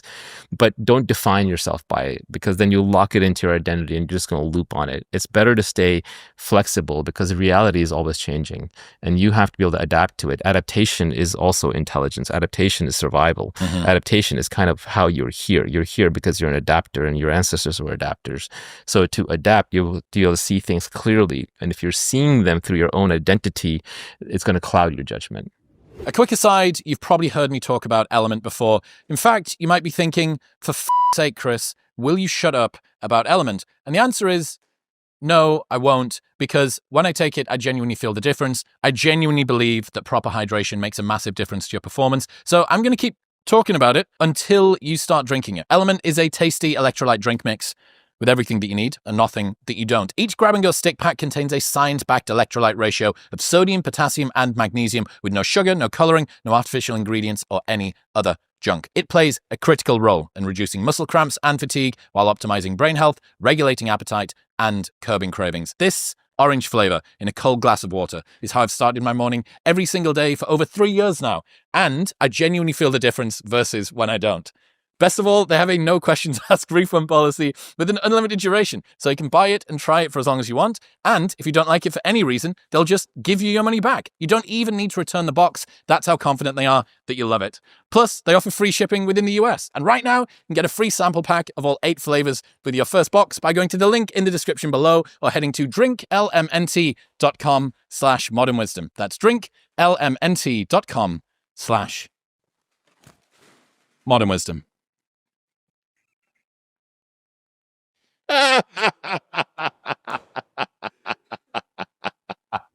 Moving on to sort of thinking about happiness, obviously a topic of yours it's honestly the one that I feel least qualified to talk about. Is it like a guy that's got long arms teaching you how to bench press, or a dude that's really tall teaching you how to deadlift, someone that feels like they came from behind the 8 ball? You're asking a crazy person about their thoughts. So just thought it through. Is happiness still more about peace than it is about joy? It's just one of those overloaded words that means different things to different people. So I'm not even sure we're communicating the same language. But what is happiness? I think it's just basically being okay with where you are. Not wanting things to be different than the way they are, not having the sense that anything is missing in this moment. Needing something to change. Your current positive situation being contingent on an adjustment. Correct, on getting something from the outside world. Ironically, I think most people, if you were to ask them when they were happiest for a sustained period of time, not for a brief moment, because pleasure can override happiness and create kind of this illusion of happiness. But if you ask people when they were happy for a sustained period of time, they were probably doing some variation of nothing. That's interesting. Because in the chase is this sort of lack, this contingency. That's right. But then you get bored. If you just sit around all the time, you get bored. So you want adventure, you want surprise. Like there's a funny thought experiment of the bliss machine, right? Which is, suppose I could drill a hole in your head and put an electrode in. And they did this with monkeys. And I can put a wire in there and I can stimulate just the right part of your brain and I can put you in bliss. And you'll just be in bliss. Would you want that? Might be nice. For how long? Do it and I'll tell you. Right. So most people will say, well, I don't want that. I want meaning. I don't want just bliss. I want meaning. And you're like, okay, well, I'll put an electrode in there and I'll give you meaning. How about that? And if you kind of run this thought experiment long enough, I think most people realize actually what I want surprise. I want the world to surprise me and I want to wrestle with it in ways that are somewhat predictable, but somewhat not. And you kind of end up back where you started. So I don't know if necessarily, for some people, pure happiness is the ultimate goal. They want to, just be blissfully happy wherever they are, whenever they are. But I think most people would say, well, I'm here in this world, I'm here in this life. I don't understand it or why, but I want to be engaged. I want to be surprised. I want to do things. I want to accomplish things. I want things and then get them, right? That's kind of the whole game that we're all playing here. Surprise is a really interesting, the sort of unpredictability. I think, total bro science here, but I'm pretty sure that that's kind of how dopamine works, that things are a bit better than you expected. That within that, it means that if you, for the perennial insecure overachievers that cloy for control, that really want to be able to, the schedule is perfectly done and we know the itinerary, we know where we're going to be at this time, you're in some ways, I guess, reducing down the capacity for surprise because everything has become very contrived, prescribed, done in advance, laid out. Your ability to be surprised actually diminishes. Yeah, if nothing worked out the way you expected, if it was all serendipity and you didn't want that, you would just be a ball of anxiety. On the other hand, if everything worked out as you expected and wanted, you'd be so bored you might as well be dead. So there's some, the river of life kind of flows between these two banks, and enjoy it. You say thinking about yourself is the source of all unhappiness, but presumably you need to work on yourself and your weaknesses as well. So some degree of reflection is important. And if thinking about yourself is a source of unhappiness, is this a price that you need to pay? I need to sort of reflect inward. I'm going to have to diminish this level of happiness for a little while, and then I can use this new level. I've got my brown belt on and I can go out into the world as a brown belt. What I'm specifically referring to that is if you're thinking about your personality and your ego and the character of you, and you're obsessing over that, that's where a lot of depression and unhappiness sort of lingers and gets cultivated. So thinking about woe is me, this happened to me, that happened to me, I have this personality, I have this issue, I deserve this, I didn't get that. You're just strengthening a little beast in there that is insatiable. And that's where I think a lot of unhappiness comes from. What's the beast? It's the ego, but that word is so overused that I kind of hate to use the word. But it's a recurrent collection of thoughts that are very self-obsessed and will never be satisfied. And very concretized as well. So they're not malleable, not particularly flexible. Well, you're just adding to them by thinking about them all the time. You're creating narratives and stories and identities. But that's different from solving personal problems. So if you encounter something, you learn from something, you're reflecting upon the learning, then you can reflect upon it, absorb it, and then just move on. But sitting there saying, I'm Chris, I'm Naval, I deserve this, this happened to me, that person wronged me, this is who I am, this shouldn't have happened, I need to go get revenge on this, or I need to fix that or change this. I mean, that I think is where a lot of mental illness comes from. Mm-hmm. So it depends if you are thinking about something to solve a problem and get it off your chest and get it off your mind. If it leaves your mind clearer at the end of it, then I think it was worthwhile. If it leaves your mind busier at the end of it, then you're probably going in the wrong direction. Is this a justification for detachment, cultivated ignorance, distraction? Detachment is not a goal. Detachment is a byproduct. It's just a byproduct of just realizing, what matters and what doesn't. And just for one moment on the self thing, I think everybody craves thinking about something more than themselves. If you want to be, happy to some extent, you have to forget about your personal problems. And one way to do that is take on other problems, bigger problems. And that could be a mission, that could be that could be spirituality, that could be kids. It could be caring about the planet, although I think people take that a little far, and then they get kind of oppressive and tyrannical in support of abstract concepts. But so these can be taken too far, just like religion, for example, just like anything in excess. Anything in excess, right? But generally, the less you think about yourself, the more you can think about a mission or about God or about a child or something like that. So I remember Vinny Heimath, the founder of Loom, said, I am rich and I have no idea what to do with my life. And you replied, God, kids, or mission, pick at least one. That's right. Preferably all three. It's very liberating.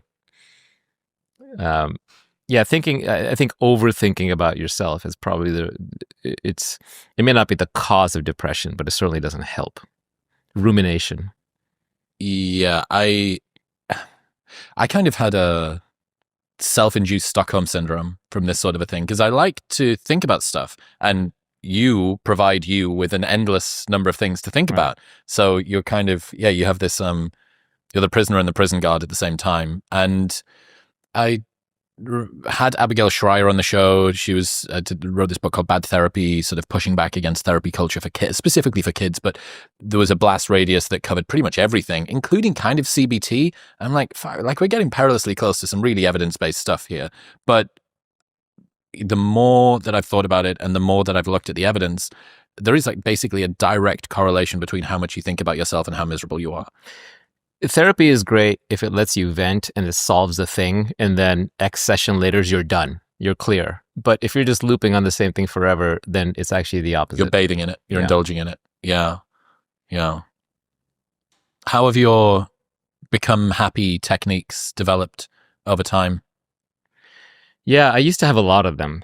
Now I kind of try not to have any, because I think the techniques themselves are kind of a struggle. It's sort of like bidding for status implies you're low status. It reveals that you're low status. So someone who's basically trying to show off comes across as low status. The same way someone who's trying to be happy is sort of saying I'm unhappy and creating that frame. Mm-hmm. So it's better just to not even think in terms of... You position yourself as being in lack in order to attain. Yeah, I don't even think in terms of happiness, unhappiness anymore. I just kind of just do my thing. Again, another question that's similar to a bunch of them. Do you think you could have got there had you have not done the procedural, systematic sort of step by step, this is what it is, and then come out the other side? I don't think there are any formulas. I think it's unique to each person. It's like asking a successful person, how did you become successful? Each one of them will give you a different story. You can't follow anyone else's path. And most of them are even probably telling you some narratized version of it that isn't quite true. I mean, that's something that I continually realize, especially as I get to spend more time around people that are successful, and you hear it's very important to prioritize work-life balance, right? That's one of the most common things that people who have attained success say. That's not my experience. But if you look at, you shouldn't be asking somebody who is successful what they do to continue their success now. You should be asking them what did they do to attain their success when they are where you were. And the people who are really extraordinarily successful didn't sit around watching success porn. They just went and did it. They had such an overwhelming desire to be successful at the thing that they were doing, that they just went and did that thing. They didn't have time to study and learn and listen, and they just did it. It's the overwhelming desire that's the most important, and the focus that comes from that. What's that tweet of yours that was people who are good at making wealth, or people who are good at attaining wealth, don't need to teach anybody else how to do it? Yeah, you don't need mentors, you need action. That was one of them. Another one is, the people who actually know how to make money, you don't need to sell your course on it. There it is. There's lots of variations on it. But if you don't, another one is that if you don't lie awake at night thinking about it, you don't want it badly enough. Yeah, I think I've heard you talk before about how sort of unclosed loops, problems that you're working on can cause you to be sleepless. And I'm not a good sleeper. Tell me about that. Oh, I mean, my 8 sleep hates me. It's always telling me I failed at sleeping again. Brian Johnson thinks I'm going to die early. He's probably right. But How much do you reckon you sleep a night? You got any idea? Oh, it's so random. Some nights I'll sleep 8 hours. Some nights I'll sleep 4 hours. But it's literally just random. Are you bothered about that? Are you No. trying to optimize? Are you a sleep coach teaching you how to... I don't flog myself over things. If I want to sleep, I'll sleep. If I don't want to sleep, I don't sleep. It's not I don't think I'm doing anything right or wrong. You don't label it good night, bad night. No, I work out every day because I think it gives me more energy, and I've gotten into a good habit with it. Maybe I'll do the same thing with sleep. Maybe I'll develop a good habit, but I'm not going to beat myself up over it. There'll come a point where it's important to me, and when it's important to me, I'll just do it. Most of, like, for example, you look at people with addictions, right? Overeating or smoking or whatever. They can kind of go through all the different methods, but it's half-hearted. And then one day they're like, oh shit, I've got lung cancer. Or my dad has lung cancer, and they drop it immediately. Yeah. Right. So I think a lot of change is more about desire and understanding than it is about forcing yourself or trying to domesticate yourself. It's efficiency again, I guess. Aligning the thing that you want to do with the way that you feel about what it is that you want to do. Yeah, it's not getting caught up in a half desire or a mimetic desire. It's really just being aware of what it is that you actually want at this point in time. And when you want something, then you will act on it with maximal capability. Mm-hmm, mm-hmm. And that's the time to act on it. In the meantime, just doing it because other people tell you should do it, or society tells you should do it, or you feel slightly guilty about it. These are half-hearted efforts, and half-hearted efforts don't get you there. As you get older, one thing that becomes harder to ignore is your testosterone levels. They impact everything from your energy to your mood and how well you recover. However, there are science-backed supplements like Tonkat that support testosterone, strength, and recovery, and that is why I'm such a huge fan of Momentus's product, because they make the only NSF-certified Tonkat LE on the planet. That means it's so rigorously tested that even Olympic athletes can use it, and why I partnered with them, because they make the most carefully tested, highest quality supplements on Earth. This is a huge part of my brain, body, and sleep stack, which makes a big impact on my cognition, my strength, and my recovery. And if you're still unsure, Momentus offers a 30-day money-back guarantee. So you can buy it and try it for 29 days. If you don't love it, they'll give you your money back. Plus, they ship internationally. Right now, you can get 35% off your subscription and that 30-day money-back guarantee by going to the link in the description below, or heading to livemomentus.com/modernwisdom and using the code modernwisdom at checkout. That's livemomentus.com/modernwisdom and modernwisdom at checkout. You mentioned anxiety before. Imagine how effective you'd be if you weren't anxious all the time, is one of yours. And anxiety is the emotion du jour of the 21st century, and lots of driven people, very anxious, very paranoid. That's what's caused them to be effective. They pay so much attention, detail-oriented, not letting things go, staying up at night, thinking about it. That's the paranoia coming in. What have you come to learn about anxiety and dealing with it? So anxiety and stress are interesting. They're very related. Stress is when, like if you look at an iron beam, when an iron beam is under stress, it's because it's being bent in two different directions at the same time. So when your mind is under stress, it's because it has two conflicting desires at once. So for example, you want to be liked, but you want to do something selfish, and you can't reconcile the two. And so you're under stress. You want to do something for somebody else. You want to do something for yourself, right? These are you don't want to go to work, but you want to make money. So you're under stress, right? So you have two conflicting desires. And I think one of the ways to get through stress is to acknowledge that, oh, I actually have two conflicting desires. And either I need to resolve it, I need to pick one and then be okay losing the other, or I will decide later. but at least just being aware of why you're stressed can help alleviate a lot of stress. And then anxiety, I think, is sort of this pervasive, unidentifiable stress where you're just kind of stressed out all the time and you're not even sure why. And you can't even identify the underlying problem. And I think the reason for that is because you have so many unresolved problems, unresolved stress points that have piled up in your life that you can no longer identify what the problems are. And there's this mountain of garbage in your mind, and it's a little bit of it poking out the top like an iceberg. And that's anxiety. But underneath, there's a lot of unresolved things. And so you just need to kind of go through very carefully every time you're anxious. Like, okay, why am I anxious this time? I don't know why. Oh, well, let me sit here and just think about it. Let me write down what the possible causes could be. Let me meditate on it. Let me journal. Let me talk to a therapist. Let me talk to my friends. Let me just kind of see, like, when does that stress go away? If you can kind of identify and unravel and resolve these issues, then I think that helps get rid of anxiety. A lot of the anxiety is piled up because we move through life too quickly, not observing our own reactions to things. We don't resolve them. So this goes counter to what I was saying earlier about not reflecting too much on things. But you reflect on the problems to observe them and solve them. You don't reflect on them to feel better about yourself. To indulge them.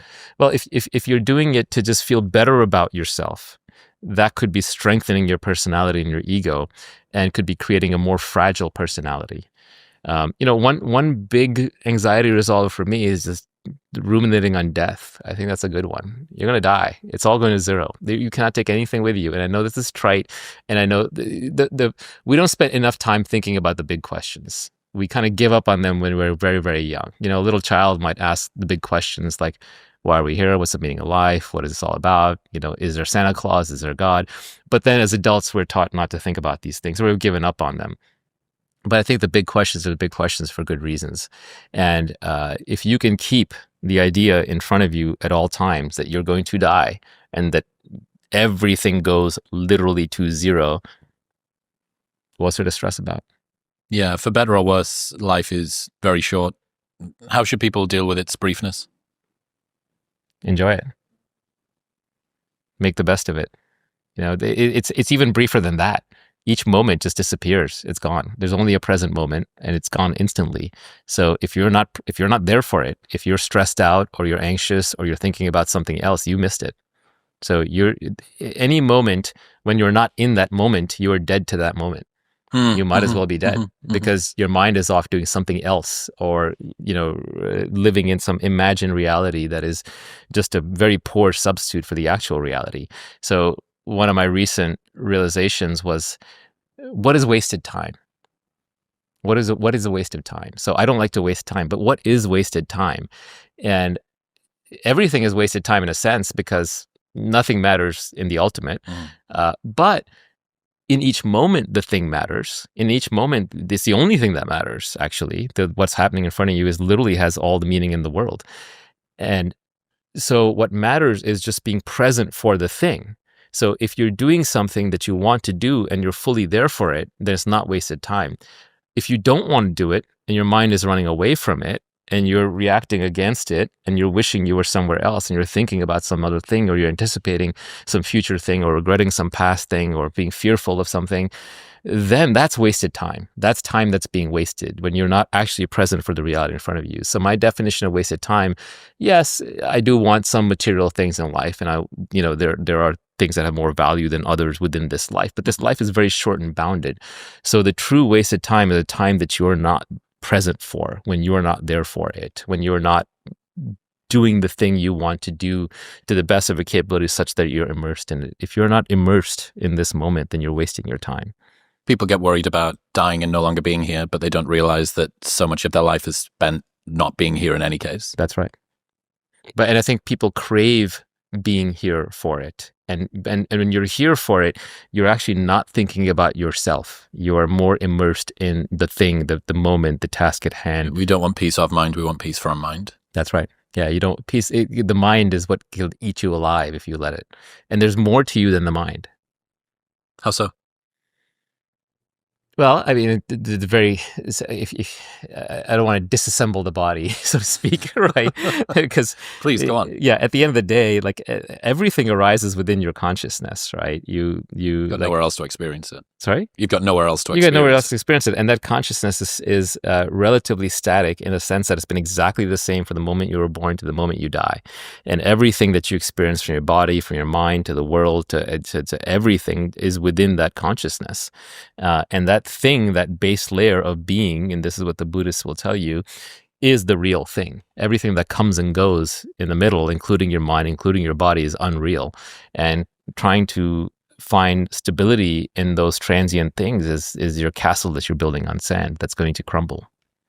Life is going to play out the way it's going to play out. There will be some good and some bad. Most of it is actually just up to your interpretation. You're born, you have a set of sensory experiences, and then you die. How you choose to interpret those experiences is up to you, and different people interpret them in different ways. Yeah, it's the old line about two people walking down the street. They're having the exact same experience. One is one is happy, one is sad, right? It's a narrative in their heads. It's how they choose to interpret. So I think when I said that, it was a long time ago, I was talking more about having positive interpretations and negative interpretations. But these days, I think it's better just not to have any interpretations. And to just allow things to be. You're still going to have interpretations. You can't stop it, and nor should you try. But even that having an interpretation is just a thing you can leave alone. Yeah, I really want to try and just dig in a little more to the best way to remind people that they should value their time. Just how brief it is, that the time that you spend ruminating, being distracted, fears of the past, regrets. Well, I don't want to tell anybody how to live their life. I would just say that to the extent that you want to improve your quality of life, the easiest and best way to do that is to observe your own mind and your own thoughts, and be a little, not necessarily critical, but be observant of yourself more objectively. And then you'll kind of realize your own loops and patterns. It takes time. It's not overnight. It's not instantaneous. So you mean letting go is not a one-time event? Yeah, and there's letting go is not necessarily even the right answer. Like, yes, if you're trying to be an enlightened being and you want to live like a god and everything's gonna be perfect and be a Buddha, sure, you can let go. But I think in practice, it's actually quite hard to do. I think I would say that it's you're going to find a lot of fulfillment out of life by just doing what you want to do and genuinely exploring what it is that you want, rather than doing what other people expect you to do or society expects you to do, or what you might just think it should be done by default. I think most older successful people will tell you that their life was best when they lived it unapologetically on their own terms. Be selfish. Holistic selfishness. There we go. Yeah, exactly. We can clip that little. I'm telling you, about being selfish. Yeah. That's it. Just keep running it back. Bad guy. Great. I had this insight, or a question, I guess. How much do you think that we should trust the voice in our heads? Because half of wisdom suggests to rely on your sort of bottom-up intuition, and then half of it has to be sort of top-down, rational as possible. How do you navigate the tension between head and gut in this way? I think the gut is what decides. The head is kind of what rationalizes it afterwards. The gut is the ultimate decision maker. If it doesn't, and what is the gut? The gut is refined judgment. It's taste. An aggregator. Aggregated. And it could be aggregated through evolution, and it's in your genes and your DNA, or it could be aggregated through your experiences and what you've thought through. The mind is good at solving new problems, and new problems in the external world that have defined edges, beginnings and ends and objectives. What the mind is actually really bad at is making hard decisions. So when you have a hard decision to make, I find it's better to, yes, you ruminate on it, you think through all the pros and cons, but then you sleep on it. You wait a couple of days. You wait until the gut answer appears with conviction and it feels right. And when you're younger, it takes longer, because you just don't have as much experience. And when you're older, it can happen much faster, which is why, And you have less time to... Yeah, and old people are more set in their ways as a consequence, right? They know what they want. They know what they don't want. So it takes time to develop your gut instinct and judgment. But once you've developed them, don't trust anything else, because you can't go against your gut. It'll bite you in the end.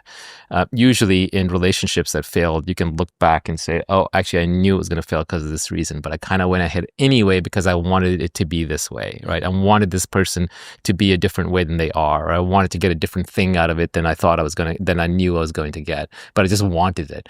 So sometimes desire will override your judgment and then trap wishful you. Thinking. Yeah, wishful thinking. It traps you into a pathway that chews up time. What's that insight of yours? We think we can't change ourselves, but we can. We think we can change other people, but we can't.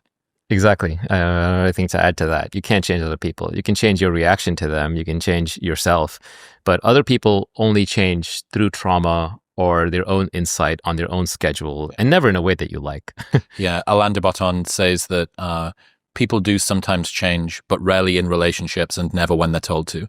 Absolutely. Yeah, the fastest way to kind of alienate somebody is to tell them to change. In fact, the Dale Carnegie School of Public Speaking, the way that operates is they get you up there and they realize that the number one problem with public speaking is that people are very self-conscious. And so people who are practicing in the Dale Carnegie School of Public Speaking, I don't know, I never went through it. I heard this secondhand, so I could be wrong, but I like the story, where they get up and they start speaking and the people in the audience are only allowed to compliment them. Genuine compliments, not fake compliments, on things that they did well. But you're not allowed to criticize them on things that they did poorly. And eventually they kind of get through it and they develop self-confidence.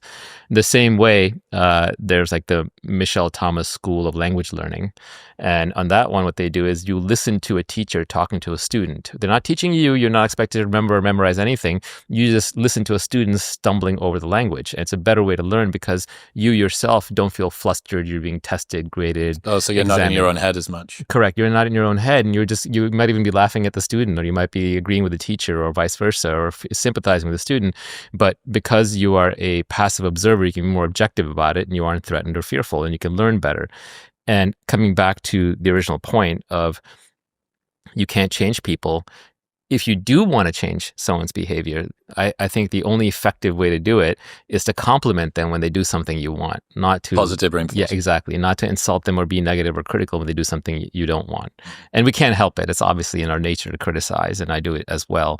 But it just reminds me that, like, when somebody does something praiseworthy, don't forget to praise them. Like, definitely go out of your way to praise. And it'll be genuine. It has to be genuine. It can't be a fake thing.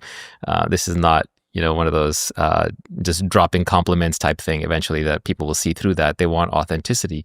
But just don't forget to praise people when they do something praiseworthy, and you'll get more of that behavior. There was a really famous thread on Reddit about 5 questions to ask yourself if you're uncertain about your relationship. One of the questions was, are you truly in love with your partner, or just their potential or the idea of them? And that's they show such great promise. They look at their ability for change and growth. They're on the right path. The partner matching thing is so hard. When people come and ask me, like, oh, should I be with this person? I'm like, well, if you're asking me, the answer is clearly no, right? Because you wouldn't have to ask if you were with the right person. Or when you ask someone, like, why they're in a relationship with somebody and they start reading out his or her resume, right? That's also a bad sign. What do you mean? Oh, it's like, oh, we have so much in common. We like to golf together. It's like, it's not a basis for a relationship. Or, oh, she's a ballerina, or, he went to Harvard, or what have you. These are the resume items. So that's not who the person actually is. What's a better answer? I just love being with this person. I just trust them. I enjoy being around them. I love how capable he is. I love how kind she is. I love her spirit. I love his energy. The more materially and concretely definable the reasons are you're together, the worse they are. The ineffable is actually where the sort of true love lies. Because real love is a form of unity. It's a form of connection. It's connecting spirits. Oh, you too? My consciousness meets your consciousness. It's the underlying drive in love, in art, in science, in mysticism is the desire for unity. It's a desire for connection. As Borges famously wrote, in every human, there's a sense that something infinite has been lost. There's a God-shaped hole in you you're trying to fill. And So we're always trying to find that connection. Love is trying to find it in one other person and saying, okay, you're male, I'm female, or whatever, and whatever your predilections are, and now we connect. Now we form a whole, a connected whole. Or in mysticism, it's like it's all about, okay, sit down, meditate, and you'll feel the whole. In science, it's like, atoms bouncing is mechanics, but that generates heat. So thermodynamics and motion or kinetics are one combined theory. That's a whole. Electricity and magnetism are one thing. That's the whole. Creates that sense of awe. In art, it's like I feel an emotion, I create a piece of art around it, and then you see that painting, or you see the Sistine Chapel, or you read the poem, and you feel that emotion. So again, it's creating unity, it's creating connection, and I think everybody craves that. And so when you really love somebody, it's because you feel a sense of wholeness by being around them, and that sense of wholeness probably doesn't have anything to do with what school they went to, or what career they're in. Just sort of tying that into the life is short, stop fucking about. If you're faced with a difficult choice and you cannot decide, the answer is no. And the reason is modern society is full of options. Yeah. Knowing this rationally sounds great.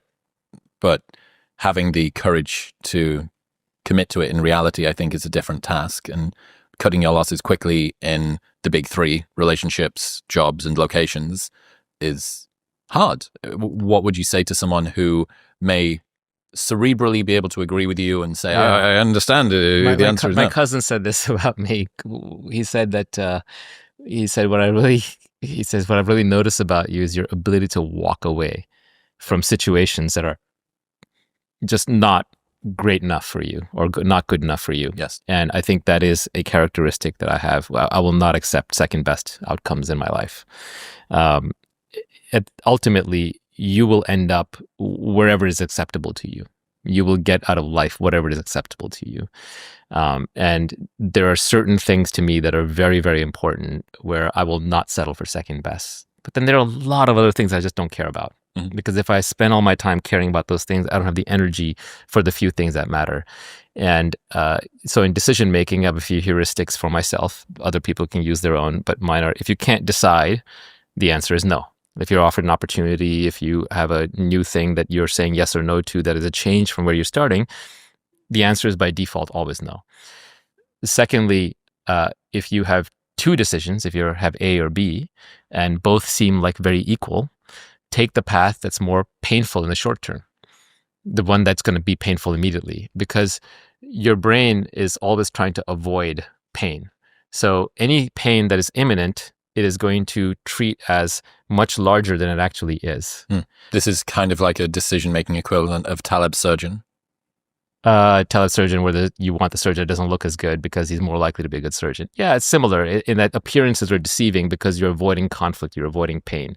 So take the path that is more painful in the short term, because your brain is creating this illusion that the short-term pain is greater than the long-term pain. Because long-term, you'll commit your future self to all kinds of long-term pain. Mañana. Exactly, mañana.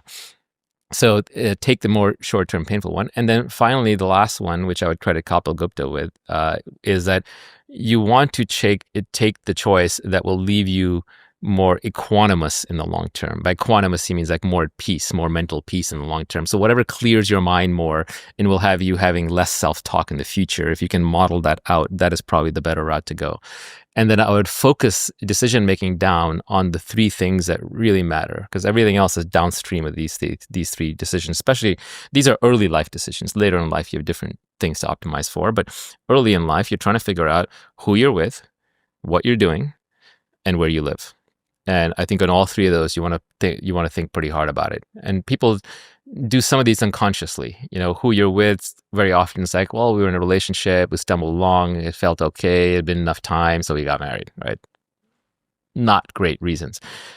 Maybe not terrible reasons either. I mean, it's people who overthink these things sometimes don't get the right answer, but maybe here, if you're the kind of person that's not going to settle for second best, you iterate on a closed time frame so you don't run out the clock, and then you decide. On what you do, you try a whole bunch of different things until you find the one that feels like play to you, looks like work to others, you can't lose at it. Get some leverage, try to find some practical application of it and go into that. And then where you live, where you live is really important. I don't think people spend enough time on that one. I think people pick cities randomly based on where I went to school or where my family happened to be or where my friend was, or I visited one weekend, I really liked it. You really want to think it through, because where you live really constrains and defines your opportunities. It's going to determine your friend circle. It's going to determine your dating pool. It's going to determine your job opportunities. It's going to determine the food and air and water quality that you receive. It's going to determine your proximity to your family, which might be important as you get older and have kids. So very, very, very important decision. Weather, quality of life, how much do you stay inside or outside, how long are you going to live based on that? And I think people choose that one probably more poorly than, they put a lot less thought into that one than the other two. In some ways, yeah, but also you're so right. How many people fall backward into a relationship, and before they know it, we're living together. We got a dog. We got a kid. We were married, and and then when you have kids, because then that's half of you and half of them running around. You're never going to separate yourself from that. So once you have a child with somebody, then the most important thing in the world to you is half that other person, whether you like them or not. Yeah, Jeffrey Miller had a tweet a long time ago that I always think about, and he said, every parenting book in the world could be replaced with one book on behavioral genetics. I'm a big believer in genetics. Yes, I do think a lot of behavior is downstream of genetics, and I think we underplay that. We like to overplay nurture and underplay underplay nature for societal reasons. But nature is a big deal. The temperament of the person you marry is probably going to be reflected in your child by default. People can change. If you want a securely attached kid, pick a securely attached partner. Well, the secret to a happy relationship is two happy people, right? So I would say if you want to be happy, then be with a happy person. Don't think you're going to be with someone who's unhappy and then make them happy down the road. Or if you're okay with them being unhappy, but there are other things you like about them, that's fine. But this goes back to the not trying to change compensate for their unhappiness with other things. Yeah, so and actually, we talked a little bit about how people do connect successfully, on spirit and those things, but that's maybe a little too abstract. If you want to get a little more practical, it could be based on values. And values are a set of things you won't compromise on. Values are the tough decisions of, my parent got sick. Do they move in with us, or do we put them in a nursing home? Do we give the children money, or do we not? Do we move across the country to be closer to our family, or do we stay put where we are? Do we argue about politics? Do we care, or do we not? Right? The values are way more important than checklist items. And I think if people were to align much more on their values, they would have much more successful relationships. The emotional pain of fearing change. I have this thing, the job, the location, the partner, I'm going to enter or not enter this thing. For the most part, it's leaving. I think we have this sort of loss aversion that we really feel. Evolved loss aversion. It's just painful separating yourself in front of your friends. It's embarrassing. And how would you advise people to get past themselves with that loss aversion, that fear of change? Oh my God, am I going to... Yeah, it's the hardest thing in the world. Starting over. It's back to the 0 to 1 thing. It's the mountain climbing thing. You're not going to find your path to the top of the mountain in the first go around. Sometimes you go up there, you get stuck, and you come back down. And the difference between all the successful people and the ones who are not is the ones who are successful want it so badly they're willing to go back and start over again and again, whether in their career or in their relationships or in anything else. The more seriously you take yourself, the unhappier you're going to be. You learned how to take yourself less seriously? Well, fame doesn't help on that one, because that is one of the traps of fame. People are always talking about you. They have a certain view of you, and you start believing that, and then you take yourself seriously, and then that limits your own actions. You can't look like a fool anymore. You can't do new things anymore. Tomorrow I announce I'm a breakdancer, right? That's going to be met with a lot of scorn and ridicule. But what if I want to be a breakdancer? I'd back you if you want to make that pivot. Yeah, the truth is, if I want to be a breakdancer, I'd be breakdancing. But like I'm starting a new company, 0 to 1 again, from scratch. Let's do it, one more time. And not just going and raising a big VC fund or retiring or what have you. But that's because I want to build the product. I want to see it exist. So I think that you constantly just have to force yourself. You have to remind yourself. Look, deep down, you're still the same Chris you were when you were 9 years old. Deep down, you're still a kid. You're still curious about the world. You still have a lot of the same predilections and desires and wants. You've got a nice veneer on it.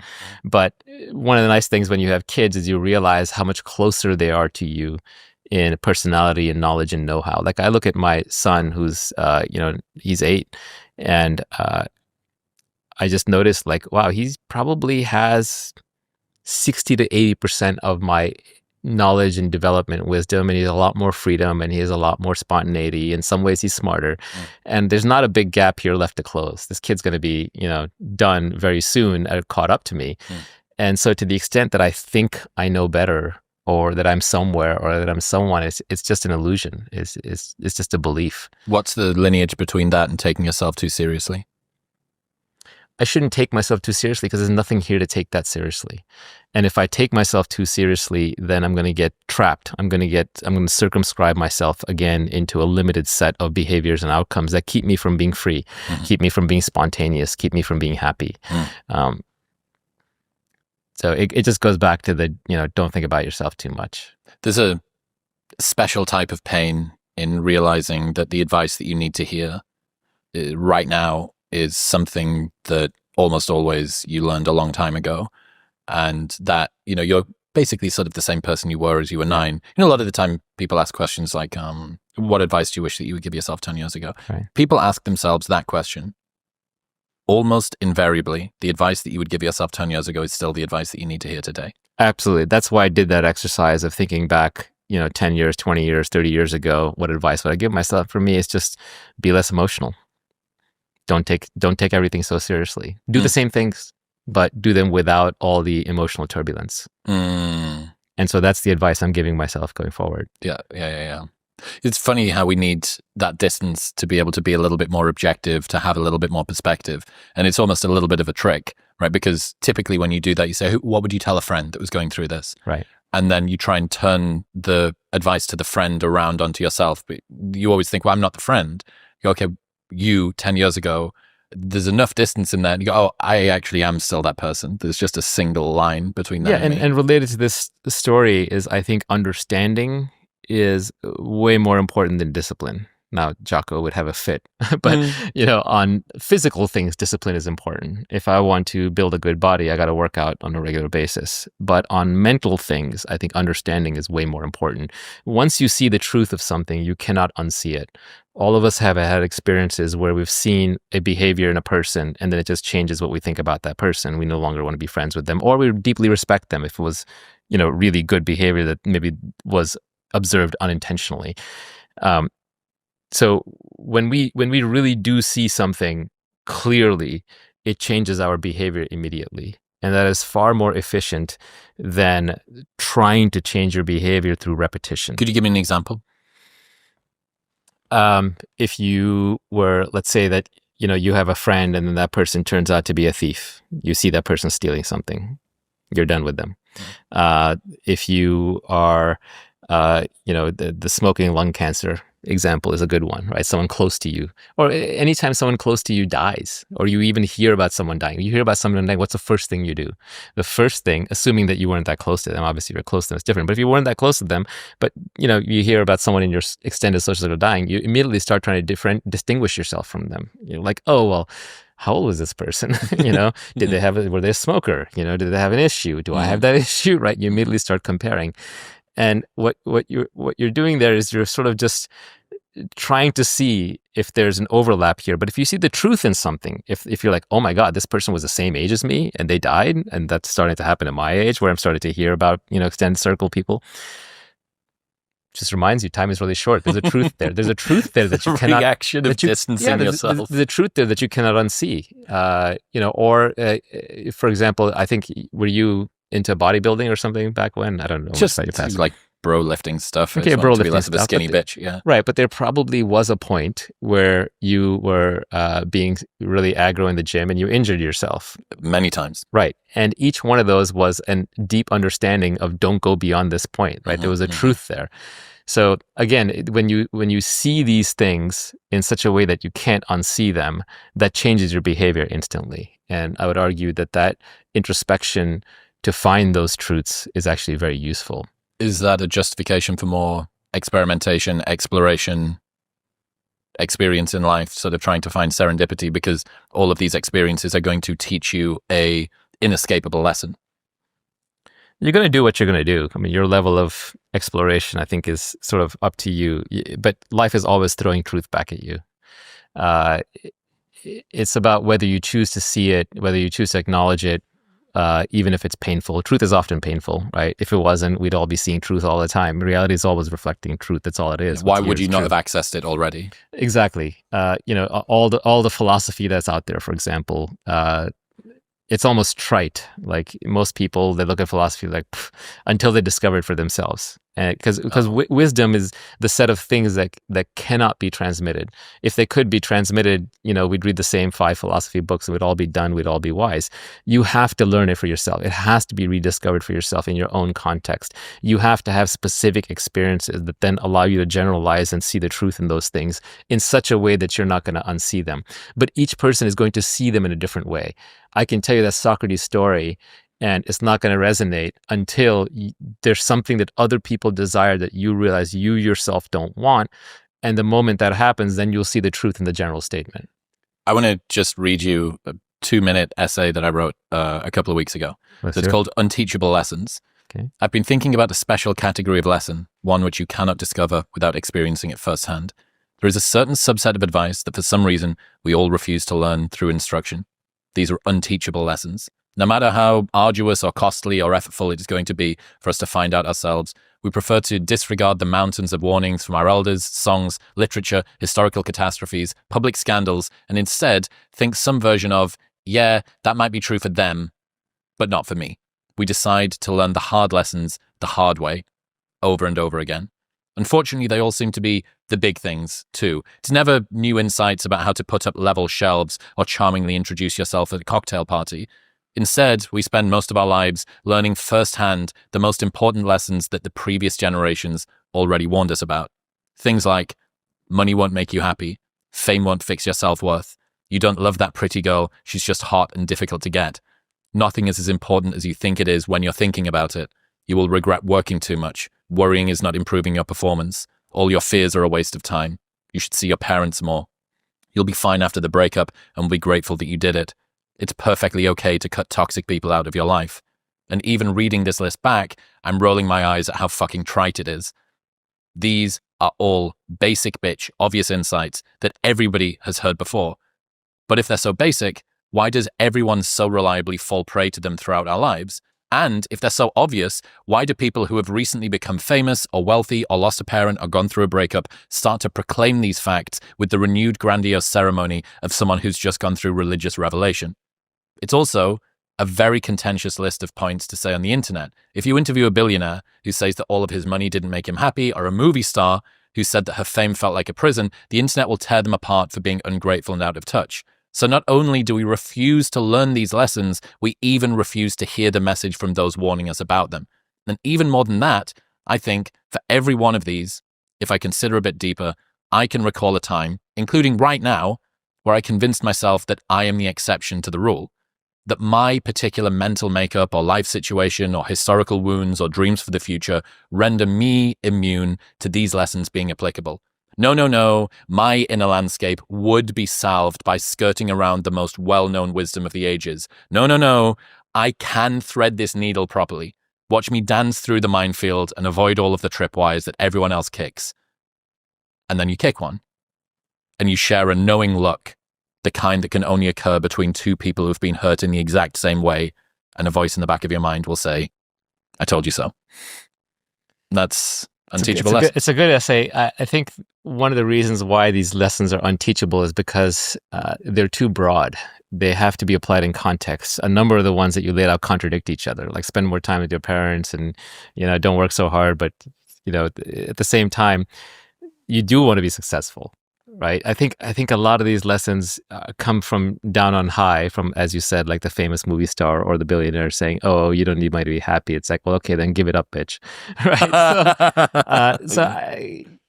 In reality, I think many of these contradict each other. And it's like if you went to school and you just studied philosophy for 4 years, you would not know how to live life because you wouldn't know which philosophical doctrine to apply in which circumstance. You have to actually live life, go through all of the issues to figure out what it is that you want, what's the context in which some of these things apply and some of them don't. Yes, you want to visit your parents more often, but you don't want to live with your parents and you don't want to necessarily see them every day or every weekend, depending on the parent. You might not get along with one of them. So I think it is highly contextual. That said, I would argue that once you figure it out for yourself, you can kind of carve these variations on these maxims that apply to you. And then you'll have a specific experience that helps you remember it and actually execute on it. Mm-hmm. And you can also phrase it in a way where it's not trite anymore. So like It's personal. Yeah, so a lot of my maxims and notes to self are carved in a way that they're modernized. They're saying something true, which might be trite if I didn't say it in a new way or in an interesting way that is more relevant to me today. There was a Nobel Prize winner who said something to the effect of, everything worth saying may have been said before, but given that nobody was listening, it must be said again. Yeah, it has to be said again, has to be recontextualized for the modern age. Mm-hmm. Things do change. Technology changes things. Culture changes. People change.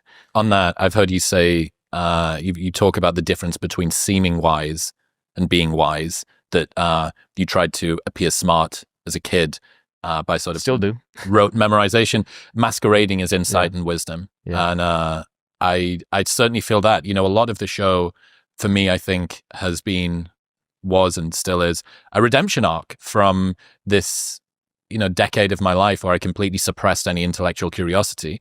It's like, okay, I'll be a professional party boy for 10 years, stand on the front door of a nightclub and give out VIP wristbands and have access to all of the pretty girls or, the cool parties or whatever it might be. Seems like it worked out okay.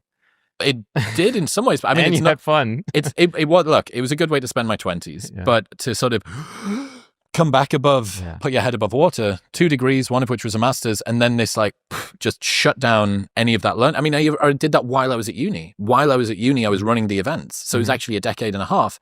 And I think there was a big redemption arc within this show. And I constantly have to kind of wipe the slime off me of this sense that I need to prove myself. And so much of it's why it really resonates with me. When you're memorizing things, it indicates that you don't understand them, or that sort of, rote memorization and regurgitation masquerading as wisdom. Because people use fluency as a proxy for truthfulness and insight. They use the complexity of your language and your communication. Yeah, there's a lot of jargon out there. I think it's the mark of a charlatan to explain a simple thing in a complex way. Yeah. And so when you see people using very complicated language to explain simple things, they're either trying to impress you and obfuscate, or they don't understand it themselves. But there's an allure in that, though. This was one of the things I had to do when I went to therapy. It's kind of an interesting, I don't think I've talked about this before. I needed to turn off podcast Chris when I stepped into therapy, because most of the time that I spend one-on-one in a deep conversation that's undistracted throughout the week, I'd trained myself over, when I started doing it, 700 episodes, now 900 and whatever. And I knew what I could do to say to this therapist to just sort of veer off a little and create some nice story, put a bow on it, push it across the table and watch your eyes light up a little bit, like a little grin or a self-deprecating joke or whatever. I'm like, you're not here.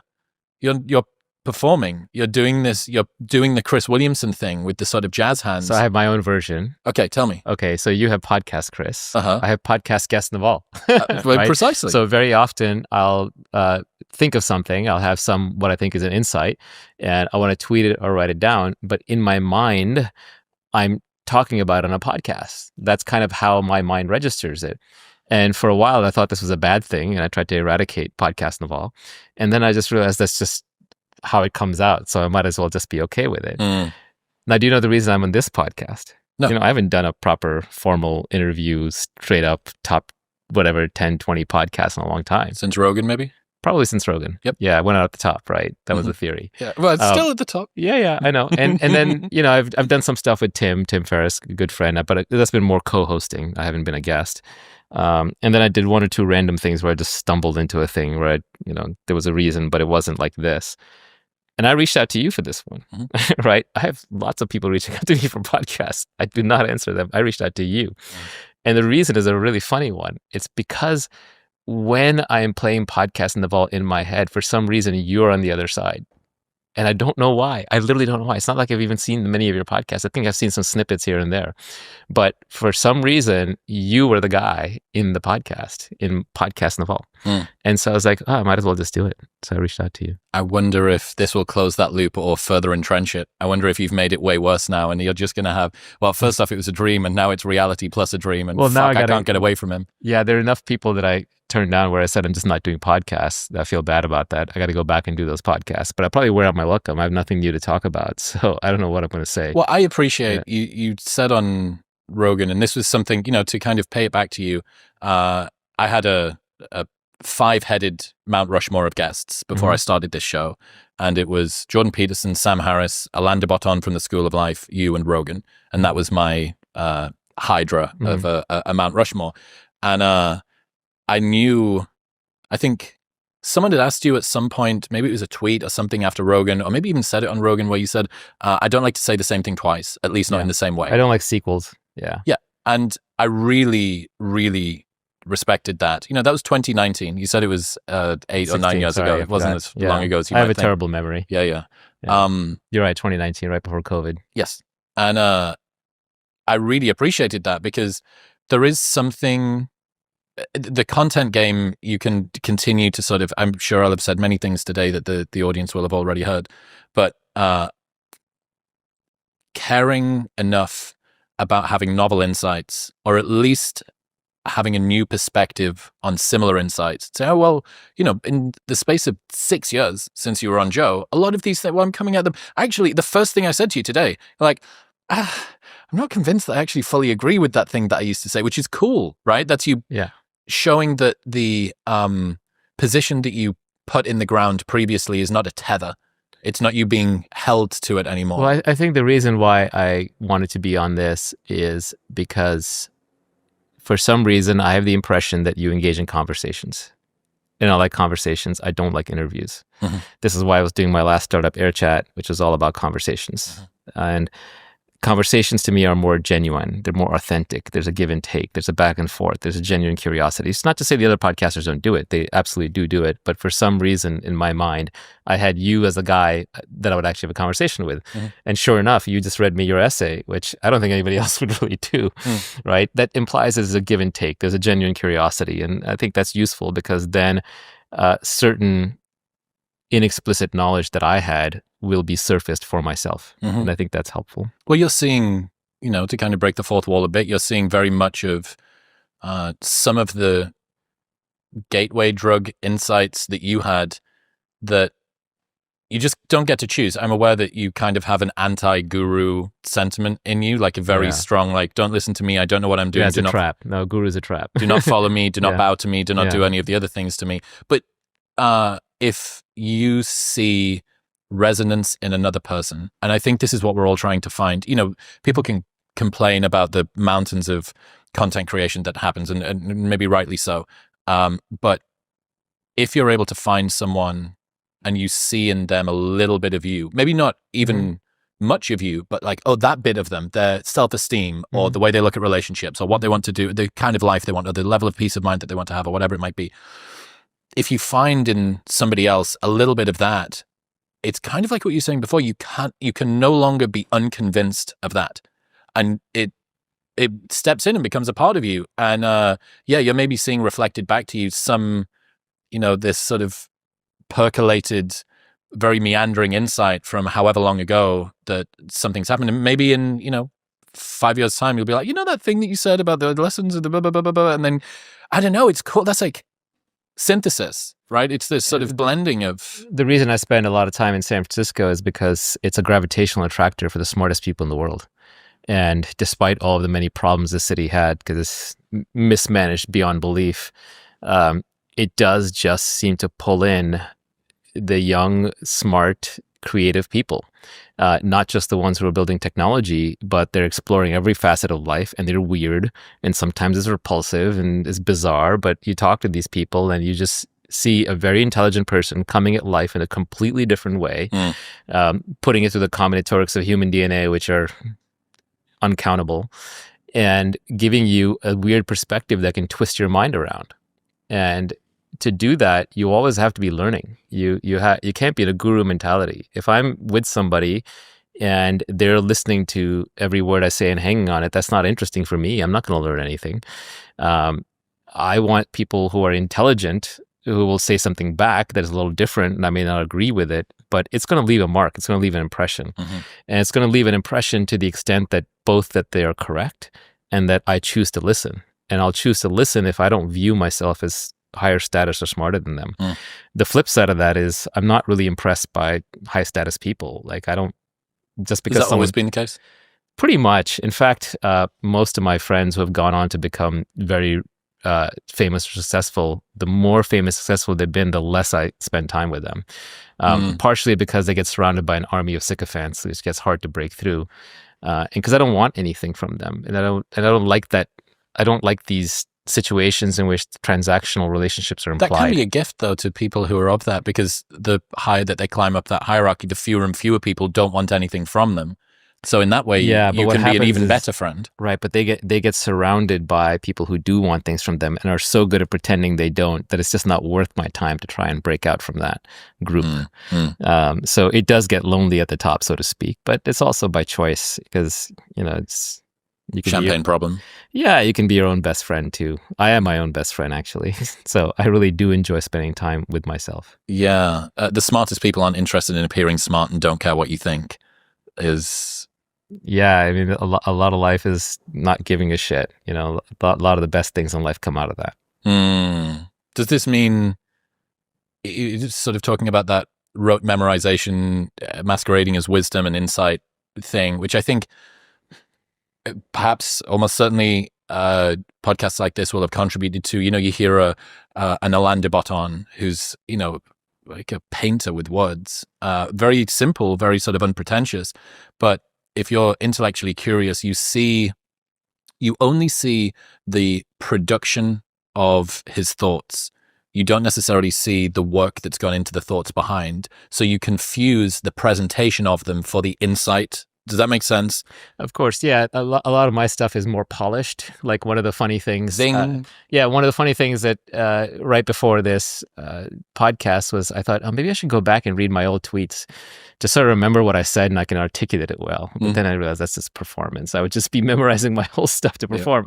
That's an extra special level of hell that you've descended into. And I'm memorizing me to be more me. Bingo. And to live up to some expectation or some famous personality that I now have to become, some straitjacket that I have to put on. Yeah, so I'm having to live up to in private the things that I proclaim. That's right. So of course, pretty quickly I saw through that. It's nonsense, and it also constrains my time, and it's just work, and I don't want to do it. That's your meditation practice at work there, that mindfulness gap, to be like, yeah, there's that thing again in Exactly. me. Hello. So it's not about changing your thoughts. It's not about fixing your thoughts. It's not about changing yourself. It's just about being observant of yourself so that you can then, it'll automatically change. Whatever change needs to happen will happen. You trying to change yourself is very circular. The mind trying to change the mind is the mind just mud wrestling with itself. I don't think it gets you anywhere.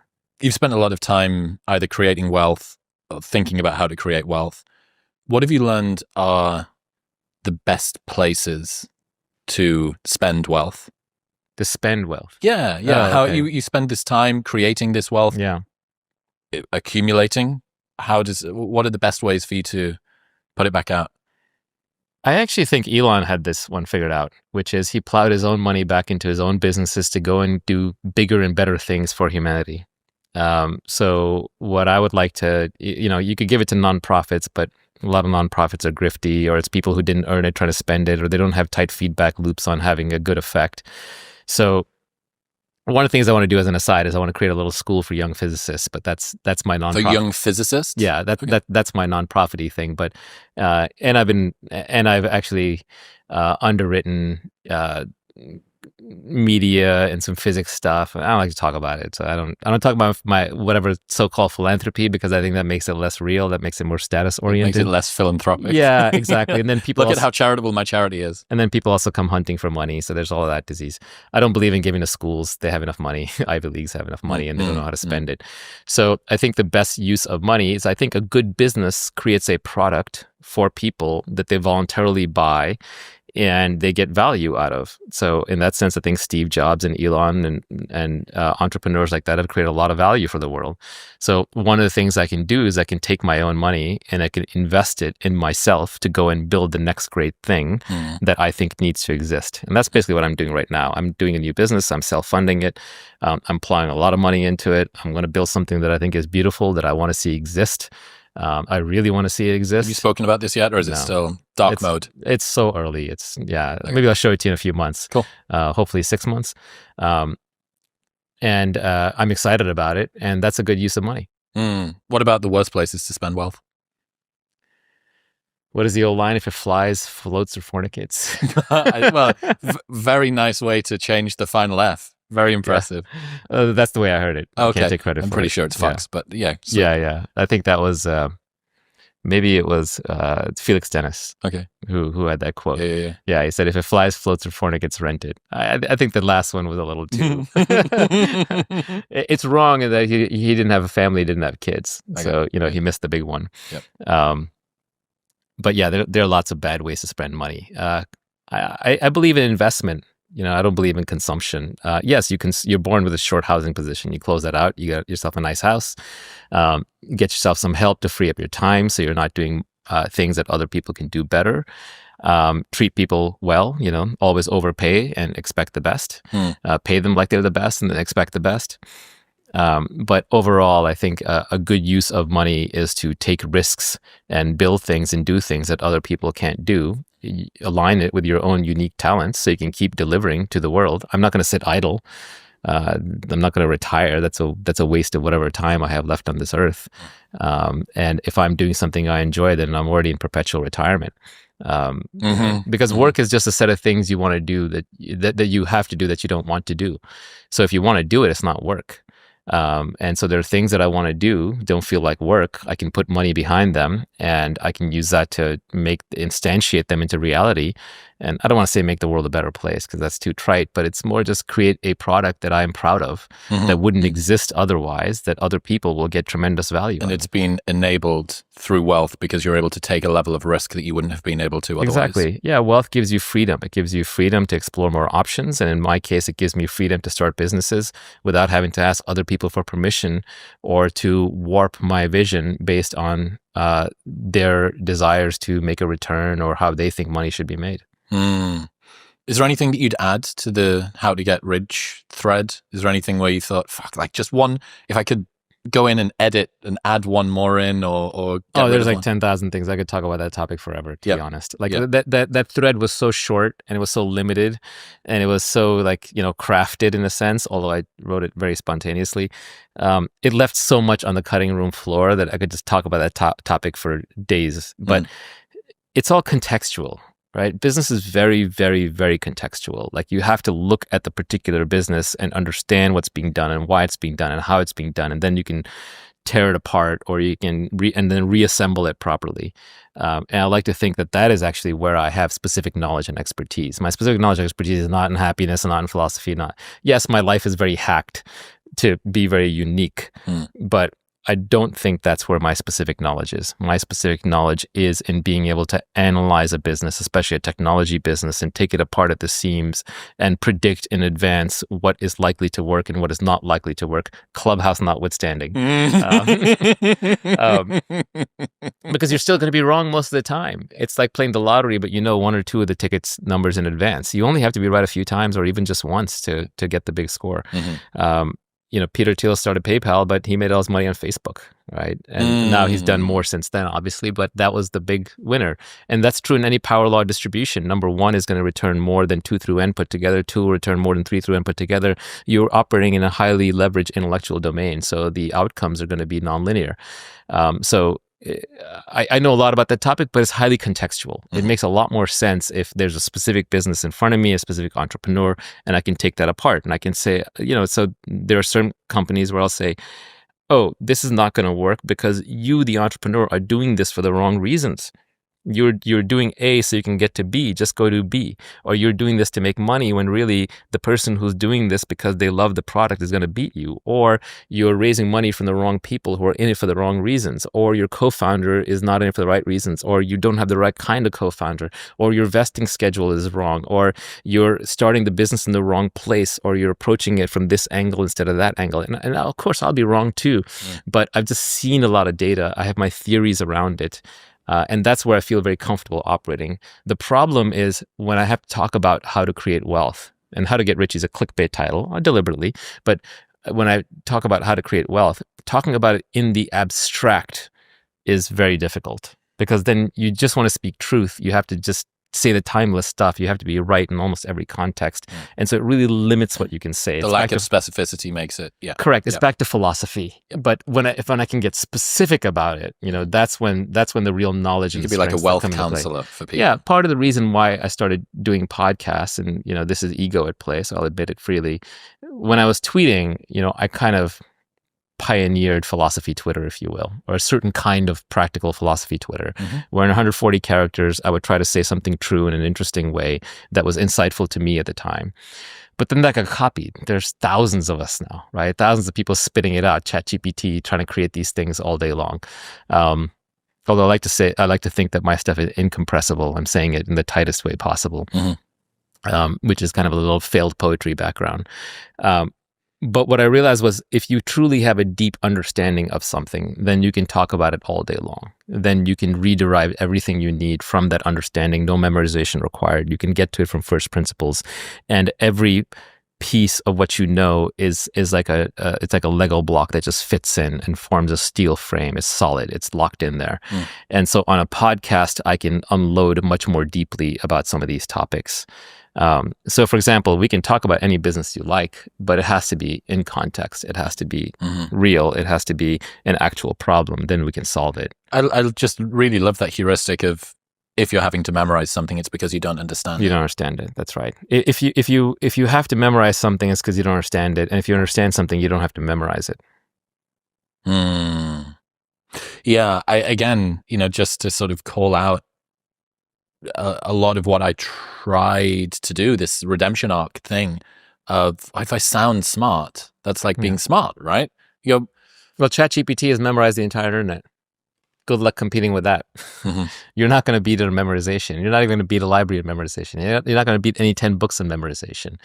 So memorization is not the thing. The value of memorization is going down by the day. It's already so low. Understanding is the thing. Judgment is the thing. Taste is the thing. And understanding, judgment, taste, these come out of having real problems and then solving them and then finding the commonalities. What is philosophy? Everyone, you live long enough, you'll be a philosopher.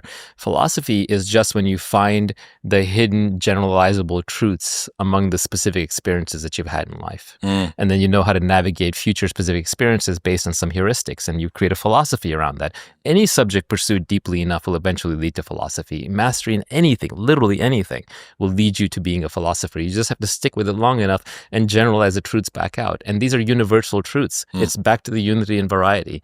You can find unity in anything if you go deep enough.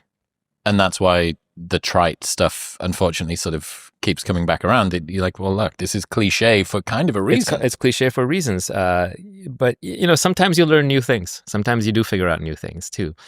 Even in philosophy. For example, science has advanced. As science has advanced, it's actually expanded our boundaries of philosophy.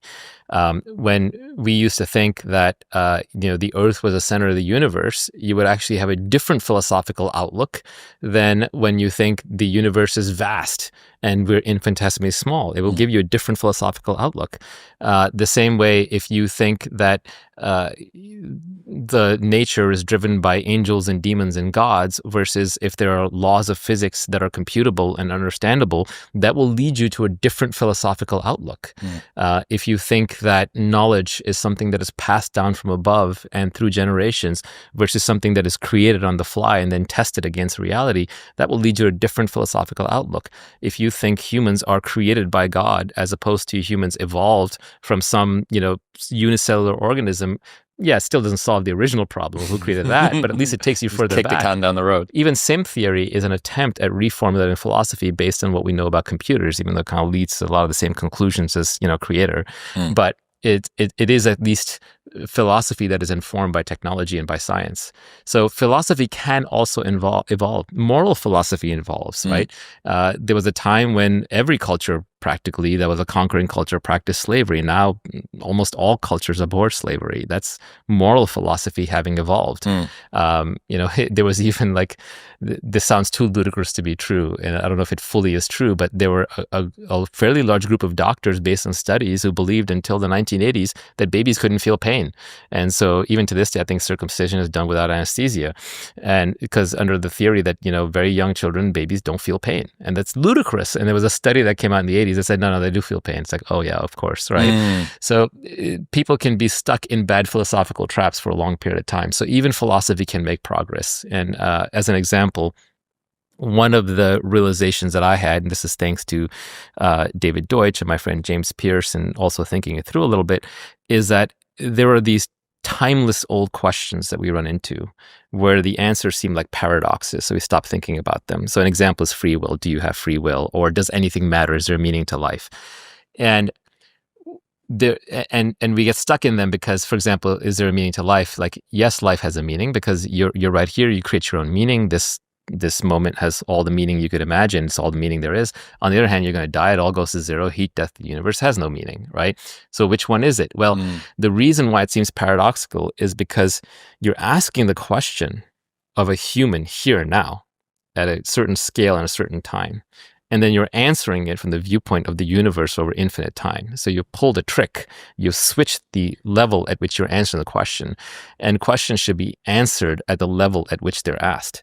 So if you ask the question, is there meaning? You, Chris, are asking that question. Yes, to Chris, there is meaning. There's meaning right here. This is the meaning. You can interpret any meaning you want onto it. Don't ask the question as Chris and then answer it as God or as the universe. That's the trick that you're playing. That's why it seems paradoxical. The same way you can say, do I have free will? People debate free will all day long. The question is answered at the wrong frame. So they ask the question is, do I as an individual have free will?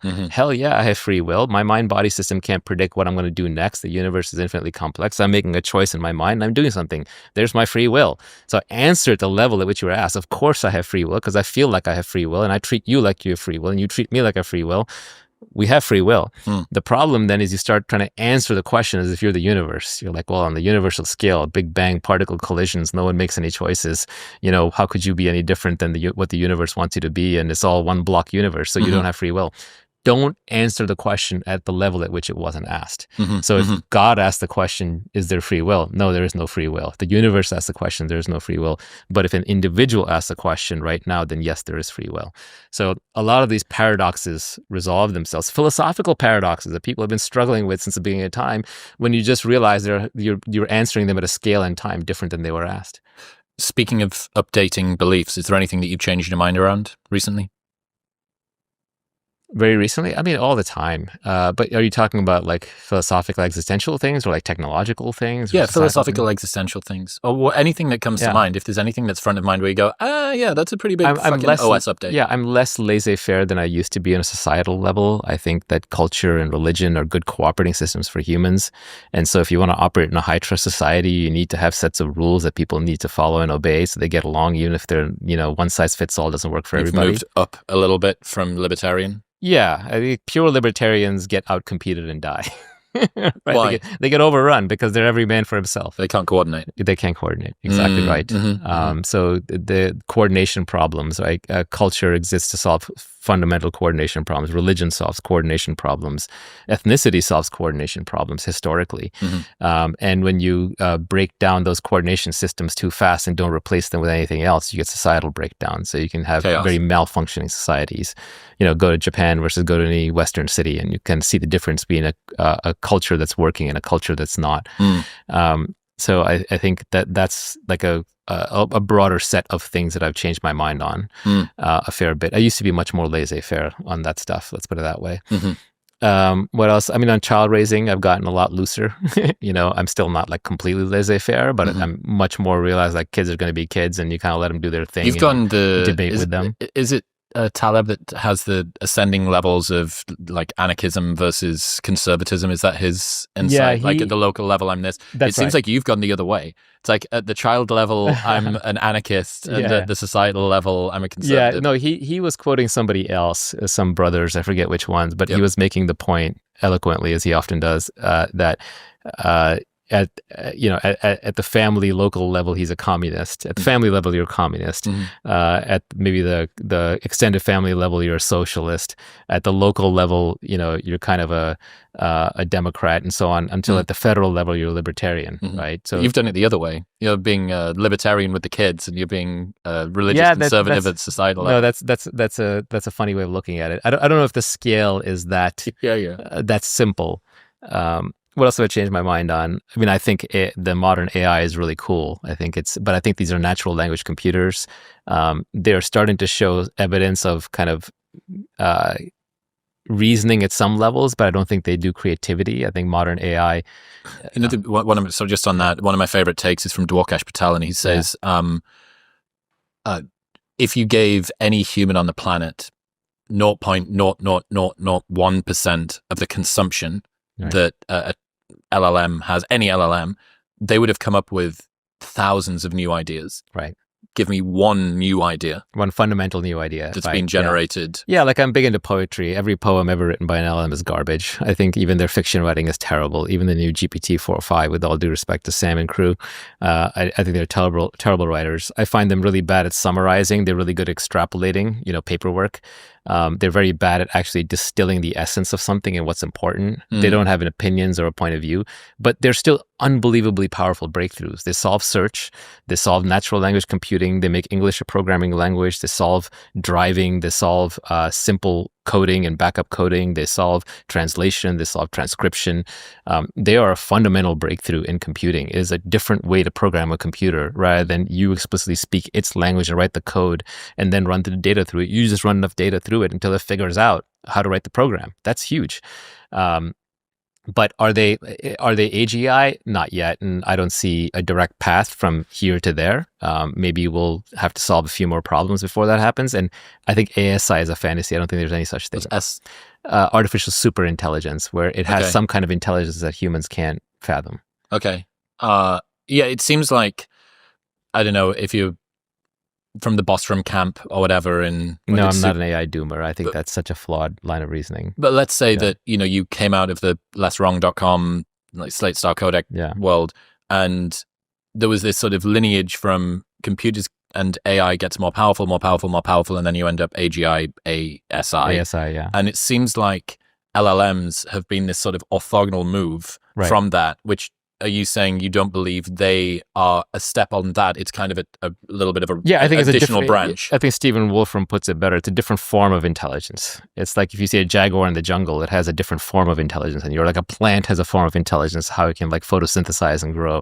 It's a different form of intelligence. It's not, and intelligence, again, like love or like happiness is this overloaded word that means many things to many people. But by my definition, where, the true test is you get what you want out of life. It doesn't even have a life. It doesn't even want anything. It's a different thing. I do think it's unbelievably useful. I'm glad that it exists. You don't see it much yet in large-scale production systems replacing humans because this tendency to hallucinate, so you can't put it into anything mission critical. Confidently wrong 1 time out of 10. Correct. And it doesn't even know when it's wrong. And maybe they'll get that 1 out of 10 down to 1 out of 100, but you'll kind of always want human oversight for critical things. I always feel so bitter. I'm petty sometimes. My less equanimous version of me is petty. And I always want to teach it a lesson if it gets something wrong. Like, how the fuck? You were so confident. I'm treating it, but I'm anthropomorphizing. Well, it doesn't have a point of view, and they are going to get a lot better, and they might get to the point where the error rates are so low that you can put them into certain bounded problems. Like self-driving, I think will be solved completely because it's a bounded problem. Cars don't, go like off-road and drive through houses and stuff like that, right?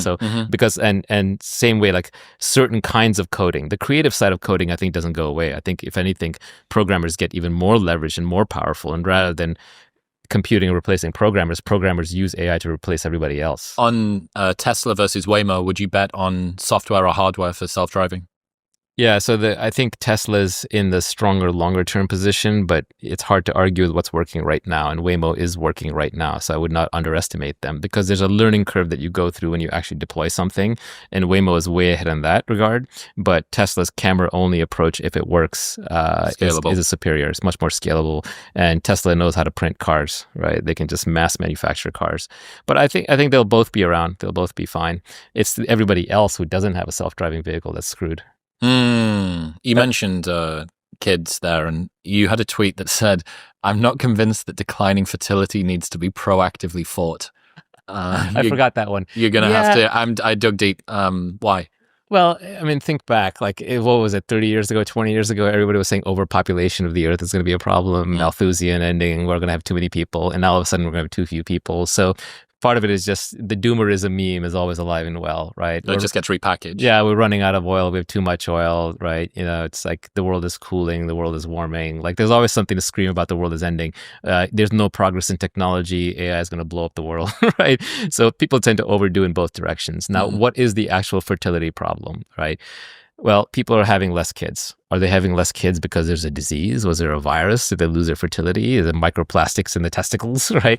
No, it's people are having less kids because they're choosing to have less kids, right? Women have gotten emancipation, independence in the workforce, and they're making more money. People don't need kids as an insurance policy, so they have less kids. Maybe they're living hedonistic lives. God bless them, right? They want to have more fun. They want to have less kids. I don't see the act of choosing to have less kids as a problem. Okay, so let's move one level up.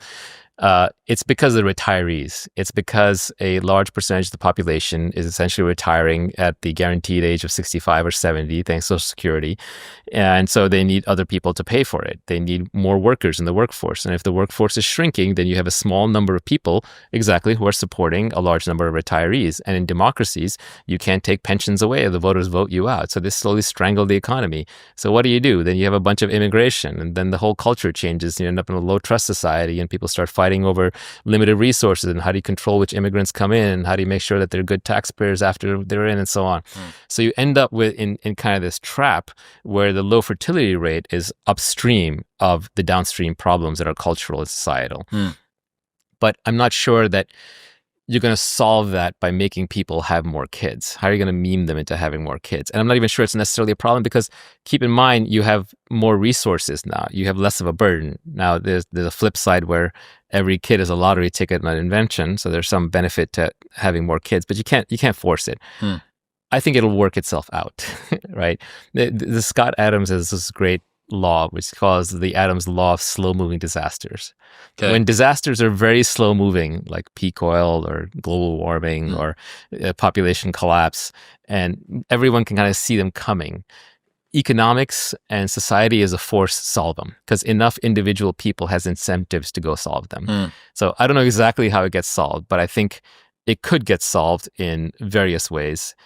One example could be, maybe people retire later. Maybe AI and automation and robots take care of the older people. Maybe we figure out how to have immigrants while still keeping a high trust society. We kind of put more rules around immigration that protect some of the high trust benefits.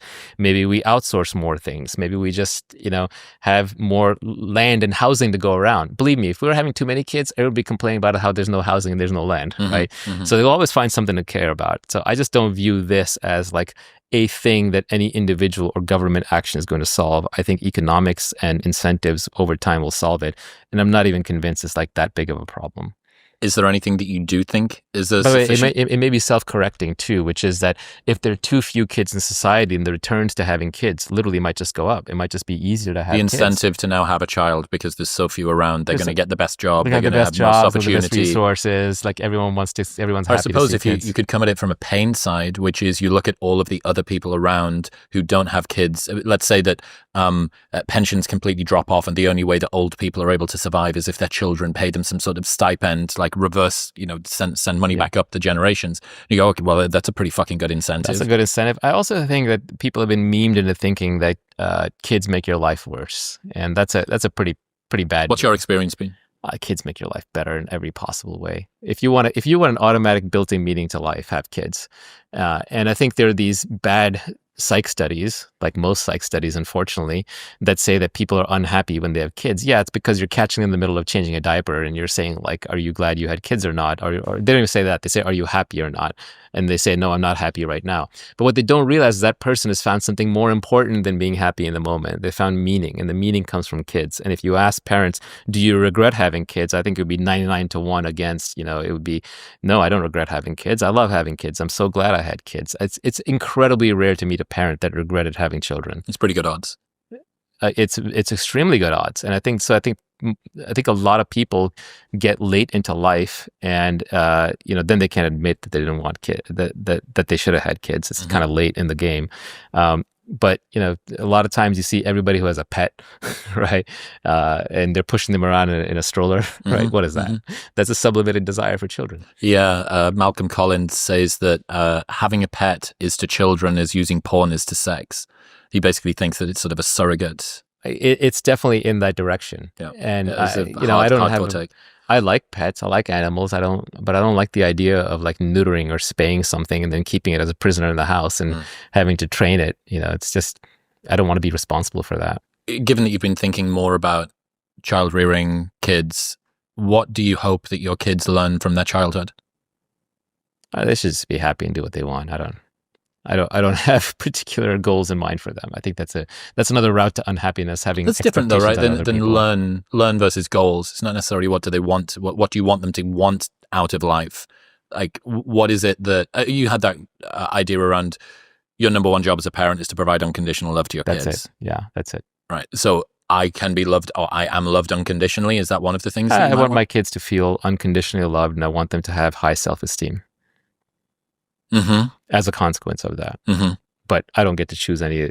All I get to choose is my output. I can output love. I can't choose what they feel. I can't choose how they behave. I can't choose what they want. I can't choose what they turn out to be.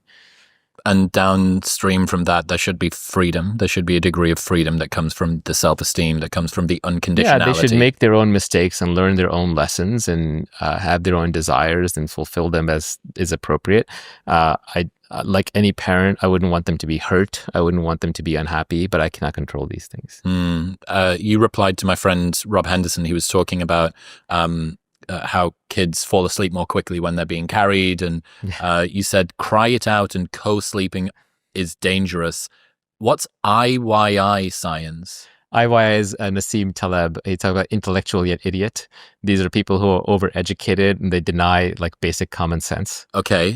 So there's a lot of that goes on in child rearing, thanks to really bad studies and bad public medical directives. So, for example, a few parents, maybe they're drunk or they're high or they're just other issues, and they roll over their kid when they're sleeping, the kid suffocates, or they neglect their kid, and then is that what co-sleeping's having them in the bed? Yeah, exactly. Or they're the modern proclamation, and so because of that, they say, well, don't co-sleep with your kids. Well, the kids in every society through all of human history co-slept with their parents. Where else do you think they were sleeping? They weren't houses with multiple rooms. We'll put them in the other tent. Yeah, exactly. We'll put them in the other tent. It's just nonsense. Co-sleeping has been around since the dawn of time. So has feeding kids cow milk or goat milk when breast milk runs out or is not available.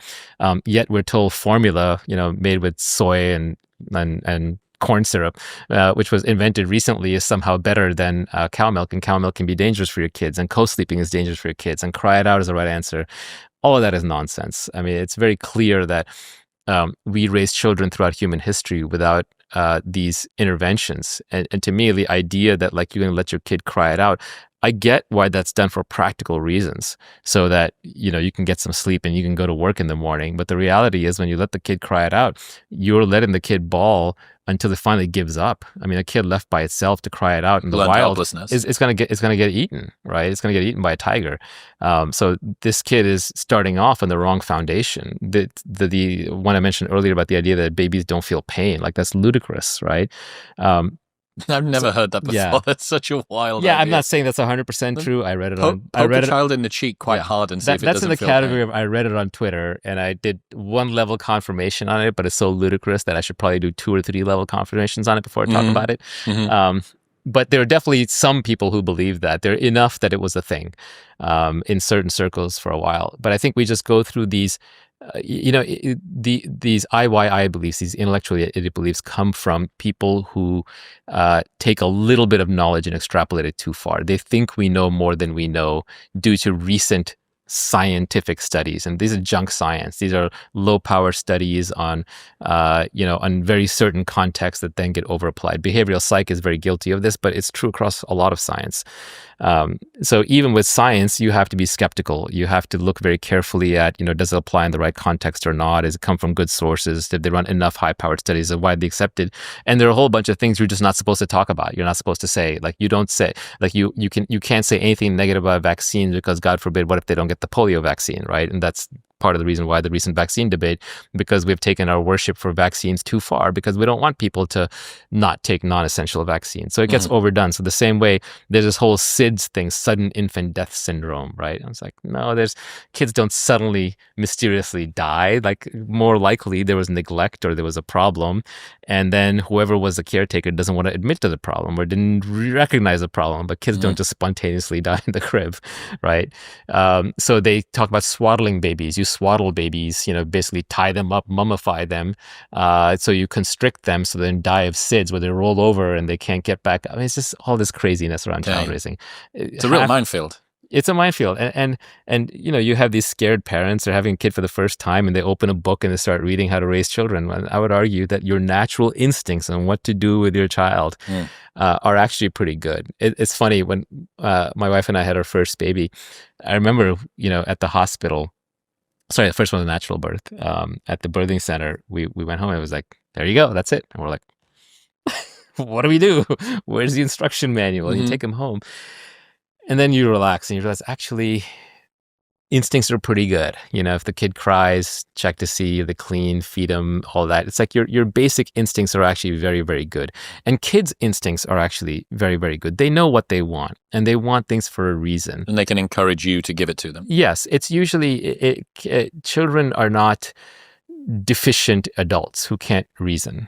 And to some extent that's true, but mostly it's not true. Mostly they have very good reasons for what they want. And you as a parent mostly have communication problems with them. They can't yet communicate to you.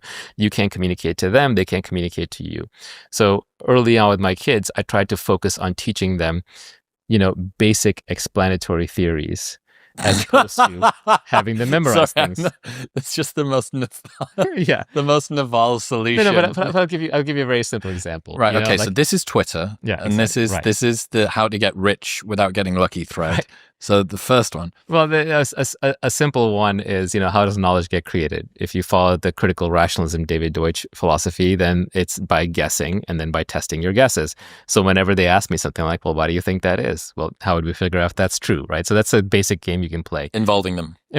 But another one is that a lot of the rules that you teach kids have to do with hygiene, right? You must brush your teeth, cover your mouth when you cough, clean up after yourself. Don't touch that. Wash your hands after you do this. Don't eat food off the floor, right? But all of these are subsumed under the germ theory of disease, right? So if you instead go on YouTube and show them videos of germs, or if you have them look under a microscope at anything, they're like, they can infer what's going on. Yeah, there's creepy crawlies everywhere, and I got to watch out for them. And then, you can talk about how if you look at humans, like, our real enemy are pathogens. I think a lot of aging and disease are actually downstream of our competition with pathogens over time, to a point that people still don't fully appreciate. There's a Red Queen hypothesis, which is that we undergo sexual selection to mix up our genes. And so every 20 years, every generation mix up your genes. But if you look at how bacteria and viruses mutate through just random mutations, their mix-up rate on their genes and evolution rate is roughly the same as ours, even though they go through thousands of generations, those 20 years, because they're not doing sexual selection, they're doing asexual replication and mutation. Their evolutionary rate is roughly equivalent to ours. So we're in a Red Queen race where we're both running at roughly the same speed using very different strategies. But a lot of how we're involved is around pathogens. Like, our immune system is one of the most expensive things to run in the body. Is so much is about immune system optimization. That's about pathogens. Junk DNA in bacteria and CRISPR was discovered because in bacteria, their DNA is evolved to fight viruses. And the way it does that is by taking viral DNA and snipping it up every time there's a viral attack and storing it in their own DNA so they have a copy so they can recognize it next time it attacks, and and so on. A lot of the population structure of species determines how long their lifespans are. So very So if in a given species there's a very high rate of infection, then you'll have these older members of the population are carrying diseases that will then infect the young. Mm-hmm. So it's important for that species to get rid of the old faster. So the higher the disease rate in a given population, the less long-lived the entire population. So the older ones don't infect the younger ones. Oh, that's a hypothesis. I'm not saying it's pretty true. Interesting. It's an interesting hypothesis. Homeostasis within the human body, how we're always returning to a given level of things. Like that's a fundamental part of our makeup, our temperature, pH, blood pressure, and so on under homeostasis.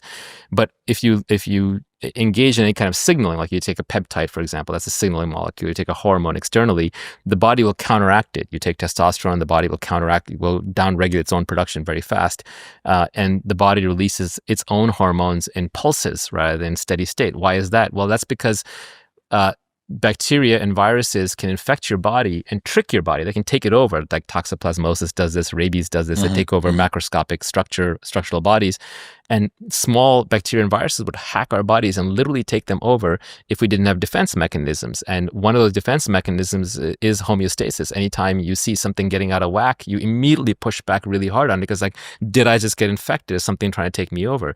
It's also why hormones get released in pulses at night rather than in steady state low levels, because enemy bacteria can release toxins or the same signaling molecules in small quantities, but they can't pulse. They can't coordinate to pulse. Mm-hmm. So your body can coordinate to pulse as a macroscopic object, but microscopic objects can't coordinate to create the same pulses. Oh, that's cool. Yeah. So there's all, I mean, there's so you know that it's coming from you. Is that why? Correct. You know it's endogenous rather than exogenous. So I never knew that. That's and that's why we resist a lot of exogenous treatments, and a lot of our medical treatments don't work.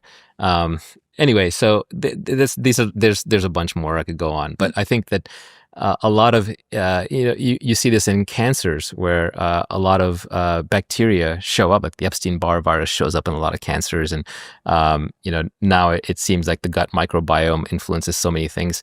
Basically, bacteria and viruses are at the top of the food chain compared to us. Like we are top of the well-known food chain, but bacteria and viruses eat us. Fungus eats us. So these microscopic predators are our natural predators.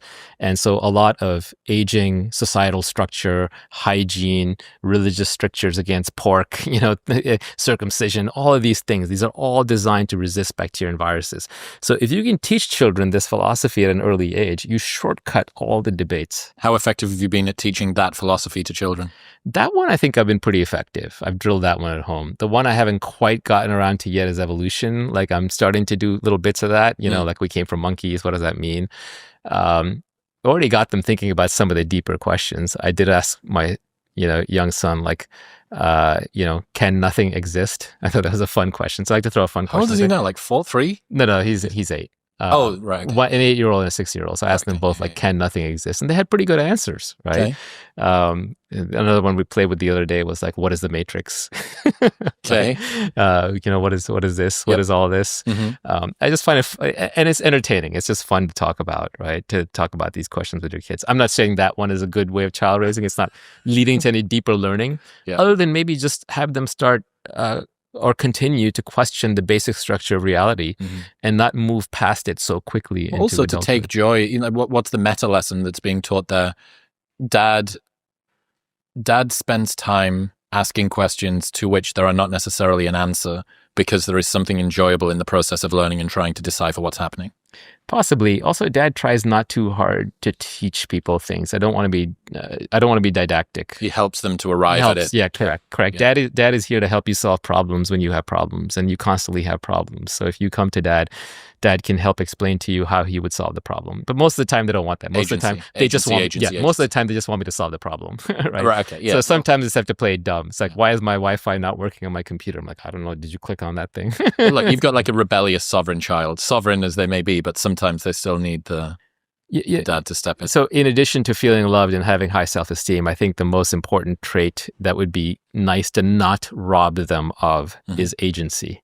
I want them to preserve their agency. They're born naturally agentic and willful, but a lot of child raising can beat that out of them by essentially domesticating them. Constraint. And I would rather have wild animals and wolves than have well-trained dogs, because I'm not going to be around to take care of them. Yeah, so they're going to have to be able to look after themselves. Exactly. Yeah, a friend of mine, Parsa on AirChat, he had a great saying. He said he wants his children to be quick to learn and hard to kill. Yeah, So that was pretty good. Yeah. That's cool. I remember you saying, just thinking about sort of future and culture and stuff like that, I remember you saying that the left had won the culture war and now they're just driving around shooting the survivors. Right. After the last 6 months of change that we've seen and sort of where we're at the moment, what do you think the future of the culture war looks like? It's not over yet. They definitely won earlier rounds. They took over institutions. I think now it's much more of a fair fight, where you have people like Elon, kind of supporting. So there's these different forces through history, right? Historians will argue about this, but there's a theory of the great man of history thing, where it's like, oh, you have the Einsteins, you have the Teslas, you have the Genghis Khans and the Caesars, right? They determine the flow of history.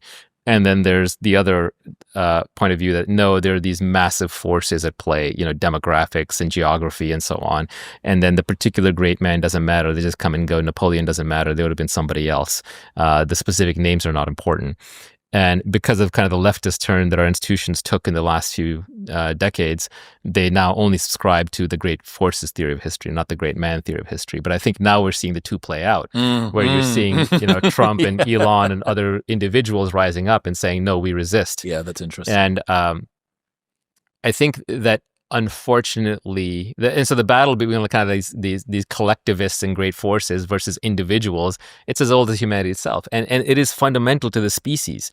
We are not a completely individualistic species. No man is an island. A single person can't do anything by themselves. But we're also not a Borg. We're not a beehive. We're not an ant colony. We're not all just drones marching along.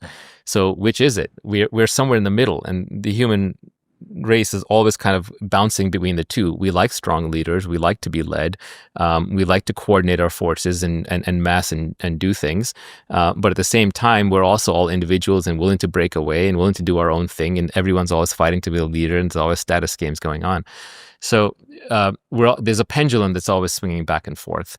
And in modern economics, the way that manifests is between sort of Marxism and capitalism, right? Marxism is like from each according to his ability to each according to his needs. We're all equal. There's a millennial project. We're all going to be equal in the end. And don't try and stand out, but do what's good for everybody. And there's a religious aspect to it. And then the capitalist individualist is like libertarian, every man for himself. You just each do what you want and it'll work out for the greater good. That's Adam Smith. The invisible hand of the market will feed you. The baker should bake and the butcher should butcher and the candlestick maker should make candlesticks, and it'll all work out. Each person does their best and they trade. And so which is it? Which theory is correct? And I think there's always going to be a battle between the two. And I think the interesting thing is what's going on. There's a modern flavor to it, which changes it. The modern flavor is that the individual is getting more powerful because they're becoming more leverage. So someone like an Elon Musk can have the leverage of tens of thousands of brilliant engineers and producers working for him. He can have factories of robots manufacturing things. He can have hundreds of billions of dollars of capital behind him, and he can project himself through media to hundreds of millions of people. That is more power than any individual could have had historically. So the great men of history are becoming greater.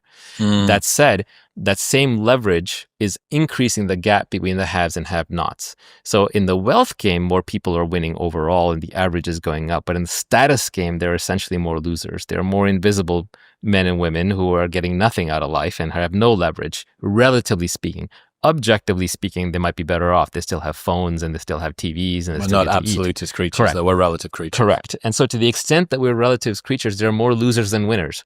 And in a democracy, those people will outnumber the winners and they will vote the winners down. Yep. And so that's the battle that kind of goes on. And the democracy has gotten very broad. And so one of my other quips is that it's not the right to vote that gives you power. It's power that gives you the right to vote. So we've confused the two. So what happened was, voting started as a way for people who had power to divide up the power, not fight amongst themselves. The winners of the revolution, the winners of the war, the people in the House of Lords and the House of Commons, they divide up power amongst themselves. They say, hey, we have all the money, we have the power, we are the knights, we have the swords, we have the warriors, we could kill everybody, but we don't want to just fight each other all day long. We don't want to be Game of Thrones forever. So we're going to divide up power by voting amongst ourselves. But then as society goes on and becomes more and more peaceful, that that franchise for voting gets spread. It gets spread to people who don't have land, who don't have power, who may not be able to inflict physical violence. And then eventually you get to the point where everybody's voting.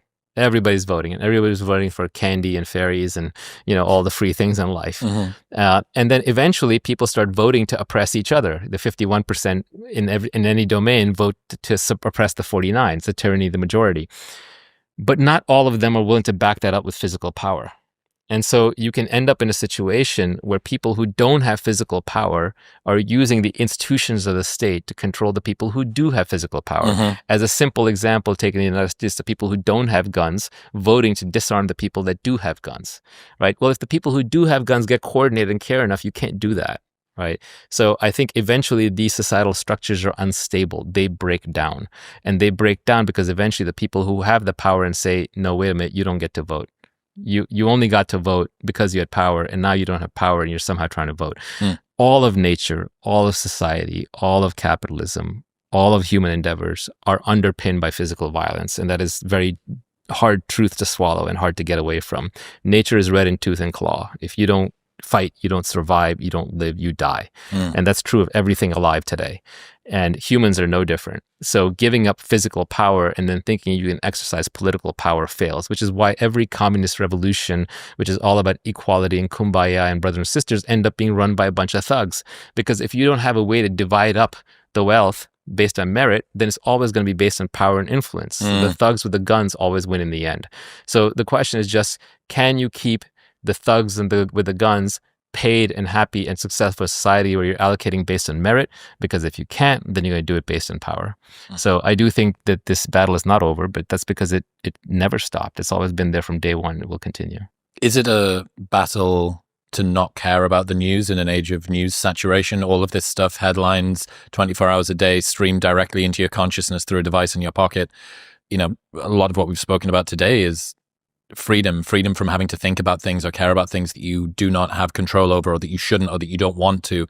And yet people are just like submerged up to the bottom of their nostrils, basically drowning in worry. So how, is it a battle to sort of stay out of the news when you're saturated in it? Yeah. I mean, as you're saying, the human brain is not evolved to handle all the world's emergencies breaking in real time. And you can't care about everything, and you'll go insane if you try.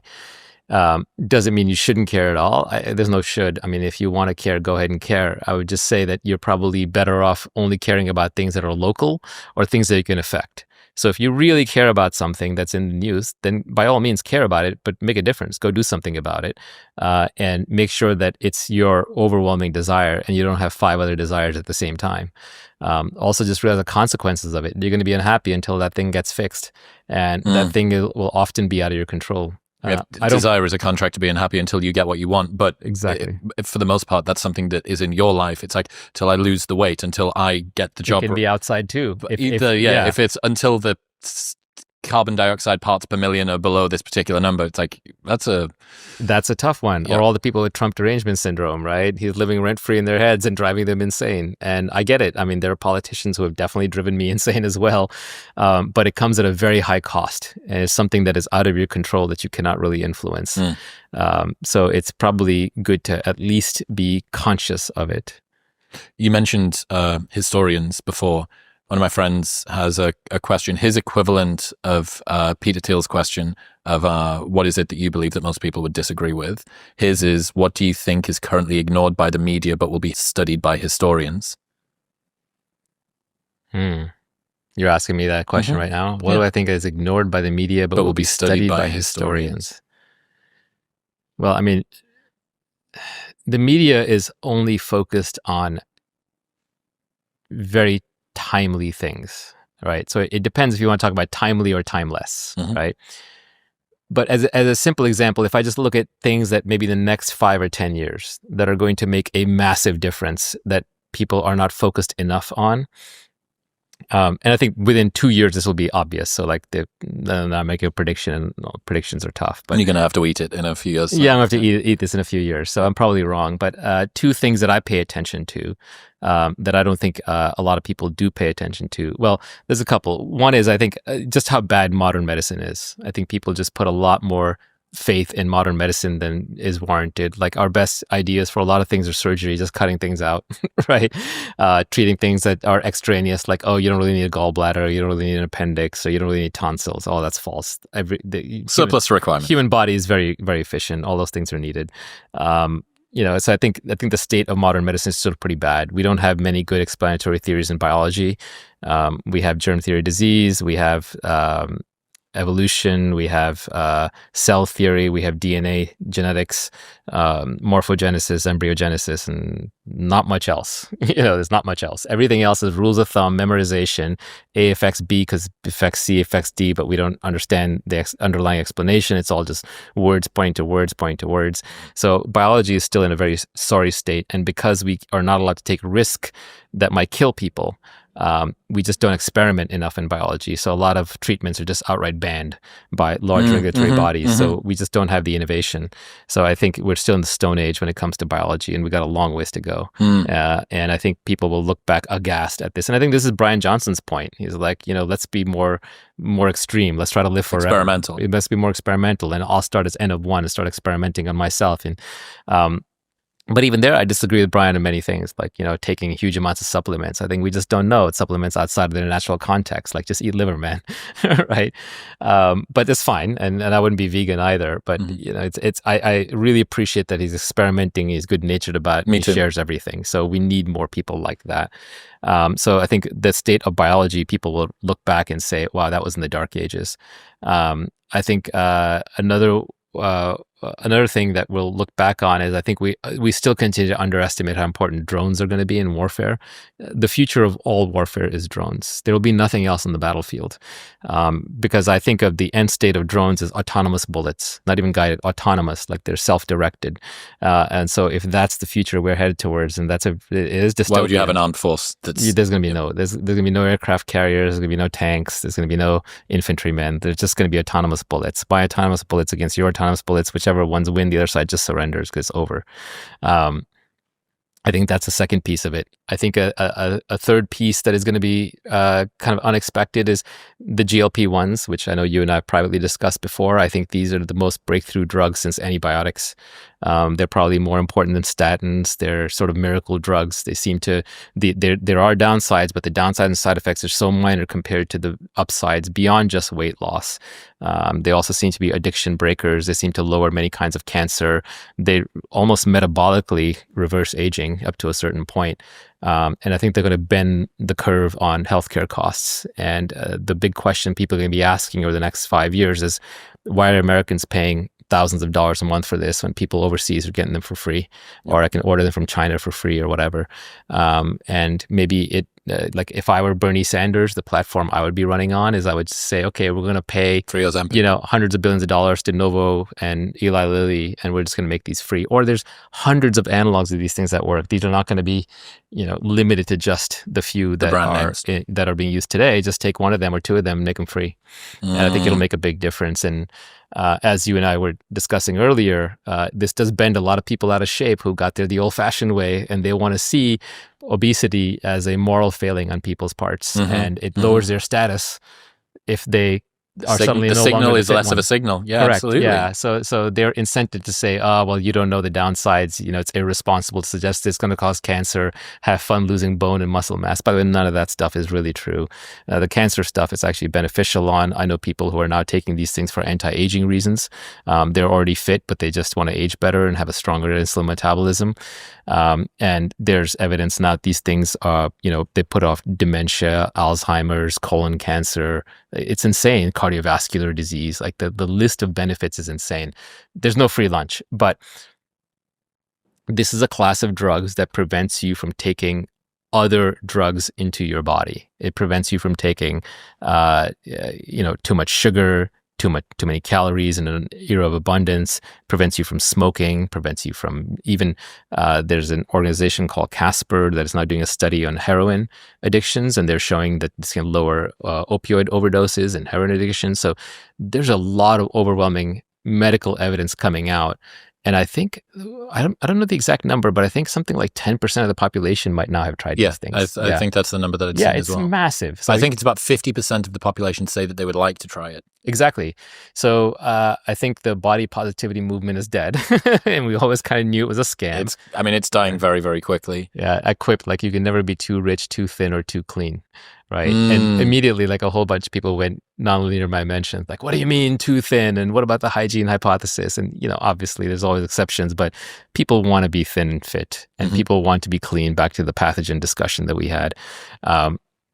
So I think overall that there's going to be huge demand for these things, and our modern medical system is not built to supply these well. I don't hold it against the pharmas. I think the pharmas did their job by creating the thing, but I think next we need to step up and figure out how to make it broadly and cheaply available, as opposed to just milk it only for people on obesity who can get Medicare to sign off for it, or people paying out of pocket at very, very high prices. Yeah, the benefits of societal distribution of the safer GLP-1s is so large that whichever politicians tackles that is going to be richly rewarded. Well, obesity is the number one source of malnutrition worldwide. There's twice as many people that are obese than are starving. So about 500 million people are starving, and 1 billion so many people are problems obese. are downstream of that. Like, look at how much of the federal budget goes into dialysis because of kidney failure. And why is that? It's because of diabetes, right? So many of the problems that we have in modern society are downstream of obesity. And this, like fitness is so important. And yes, there's in some people, these things cause muscle and bone loss, but not in the people who are eating high protein and working out hard. So they can be taken in a way that's safer. And some versions of these, like liraglutide, the original one, they've been around for decades, and the others have been around for about a decade. So, and we already have, as you said, 10% of the population taking them. So they're already quite widely distributed. It's a good sample size. Yeah, it's a great sample size. What more do you need? Like if you have a bacterial infection that's eating you, I don't say, oh, I have this antibiotic, but it's going to raise your blood pressure. It's like, no, take the antibiotic. If you're going to kill yourself, I say, take this antipsychotic and stay alive a little longer and solve it. I don't say, oh, it's going to, cause your heart rate to go up by 3 beats a minute. I don't worry about that. So similarly, if you're poisoning yourself with toxins and overuse of substances that you shouldn't be using, either heroin, alcohol, cigarettes, sugar, or just sheer calories, take this GLP-1. They also improve digestion. You just have less food matter going through your stomach. They lower cancer risks across the board. There's quite a few cancers they lower. Cardiovascular, I don't know what else to tell you. I've been very surprised by the negative reception whenever you have a conversation about GLP-1s. And I think a lot of it may be people who... Well, think about how many sacred cows are being gored, right? All the people who are basically saying you should work harder, you should be fit like I did, right? It's lowering their status. Think about all the nutritionists and doctors and trainers who are now being, it's too easy. They're being put out of business in a way, right? It's kind of like, why does the American military keep buying aircraft carriers, right? In an age of drones. There's an incentive bias. There's a very strong motivated reasoning. But it doesn't matter. 10% people are on it. Everybody wants to be fit. It's going to spread like wildfire. I was just thinking as you were talking there, when we think about health, and a lot of people kind of get captured by the way that they were brought up, the habits that they had from their childhood, or what mom and dad did, or genetic predisposition and stuff like that. I think you have as many reasons as many people to sort of feel hard done by challenges that you had earlier on in your life. Is getting past your past a skill, sort of not being owned today by your history, sort of not having that victimhood mentality? Yeah, I did have a tough childhood, but I don't think about it.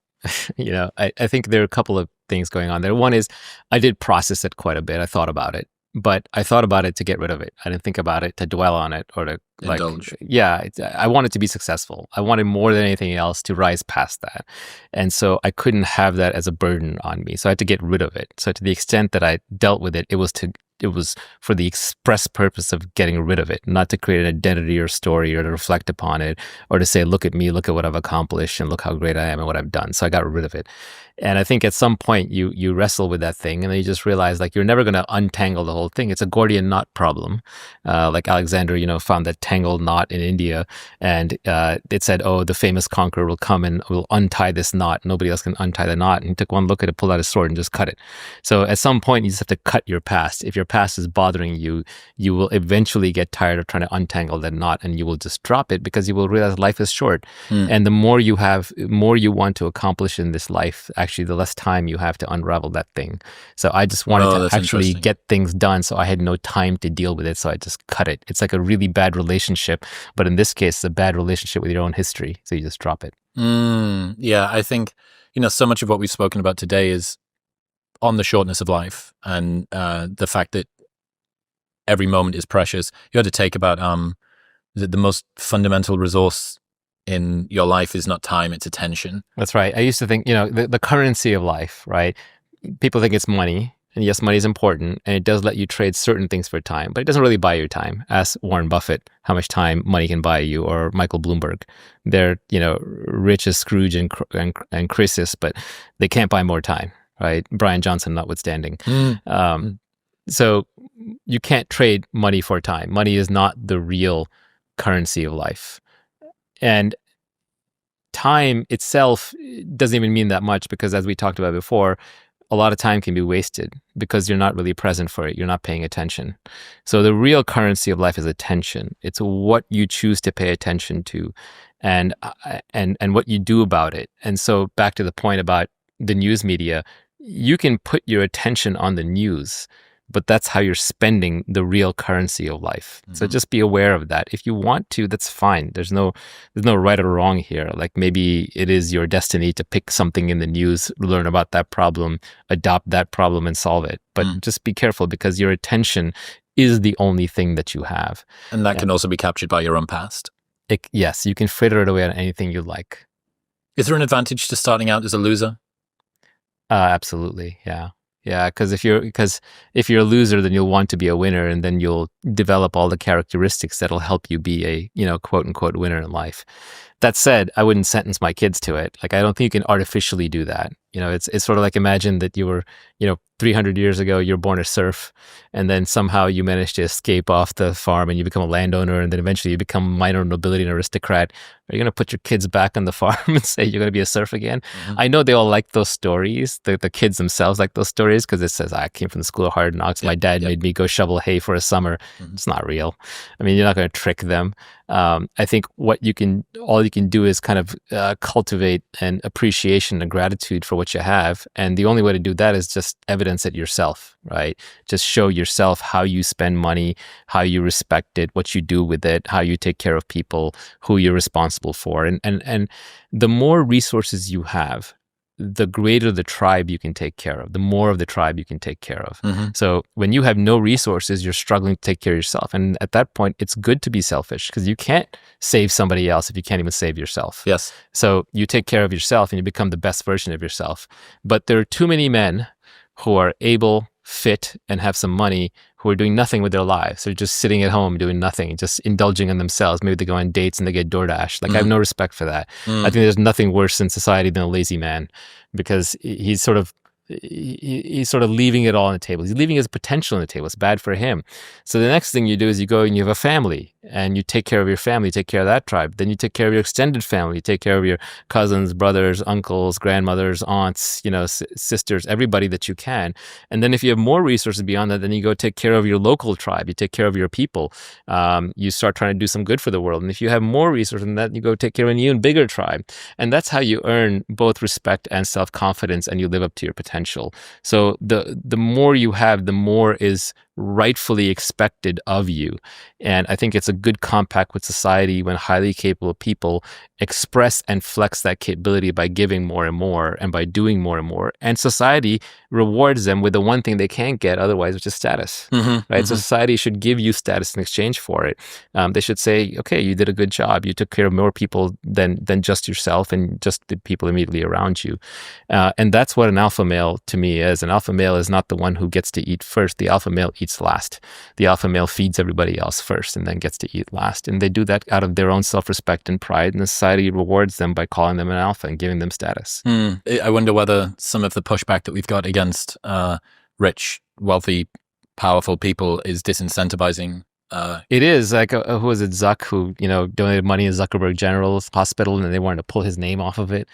I mean, I didn't see that, but that's ridiculous. That kind of stuff backfires, right? You should reward people for doing. Well, what were you good saying things before? and giving. You don't just need to, well, in fact, actually actively avoid castigating people if you want their behavior to change when they get something wrong. Absolutely, Look at right. reinforcing it when they get something right. Correct. It's happening at a societal level as well. Correct. I mean, like the guys who make a lot of money and go out and buy sports teams, I wouldn't do that, right? But the one who goes out and builds a hospital or builds a rocket to take people to the moon, or rescue some astronauts, you should be rewarding him for that. Mm-hmm. Naval, I really appreciate you. I hope that this has lived up to whatever weird daydreams you've been having. What have you got coming up? What can people expect from you over the next however long? Expect nothing. That's the most Naval way that we could have finished this. Dude, it's been a long time coming, and I really do appreciate you for being here today. But I do hope to deliver something. Oh, I think you have. So thank you. Thanks for having me. Thank you too. Thanks for getting in my mind, and hopefully now you're out. We'll see. It might be even worse now. You've got the real memories to stick with. I don't know. The reason to win the game is to be free of it. The reason to do the podcast is to be done with it. All right. Wow. You made it to the end. Congratulations. Well, if you enjoyed that, you're going to love my full-length conversation with the one and only Alain de Botton from the School of Life right here.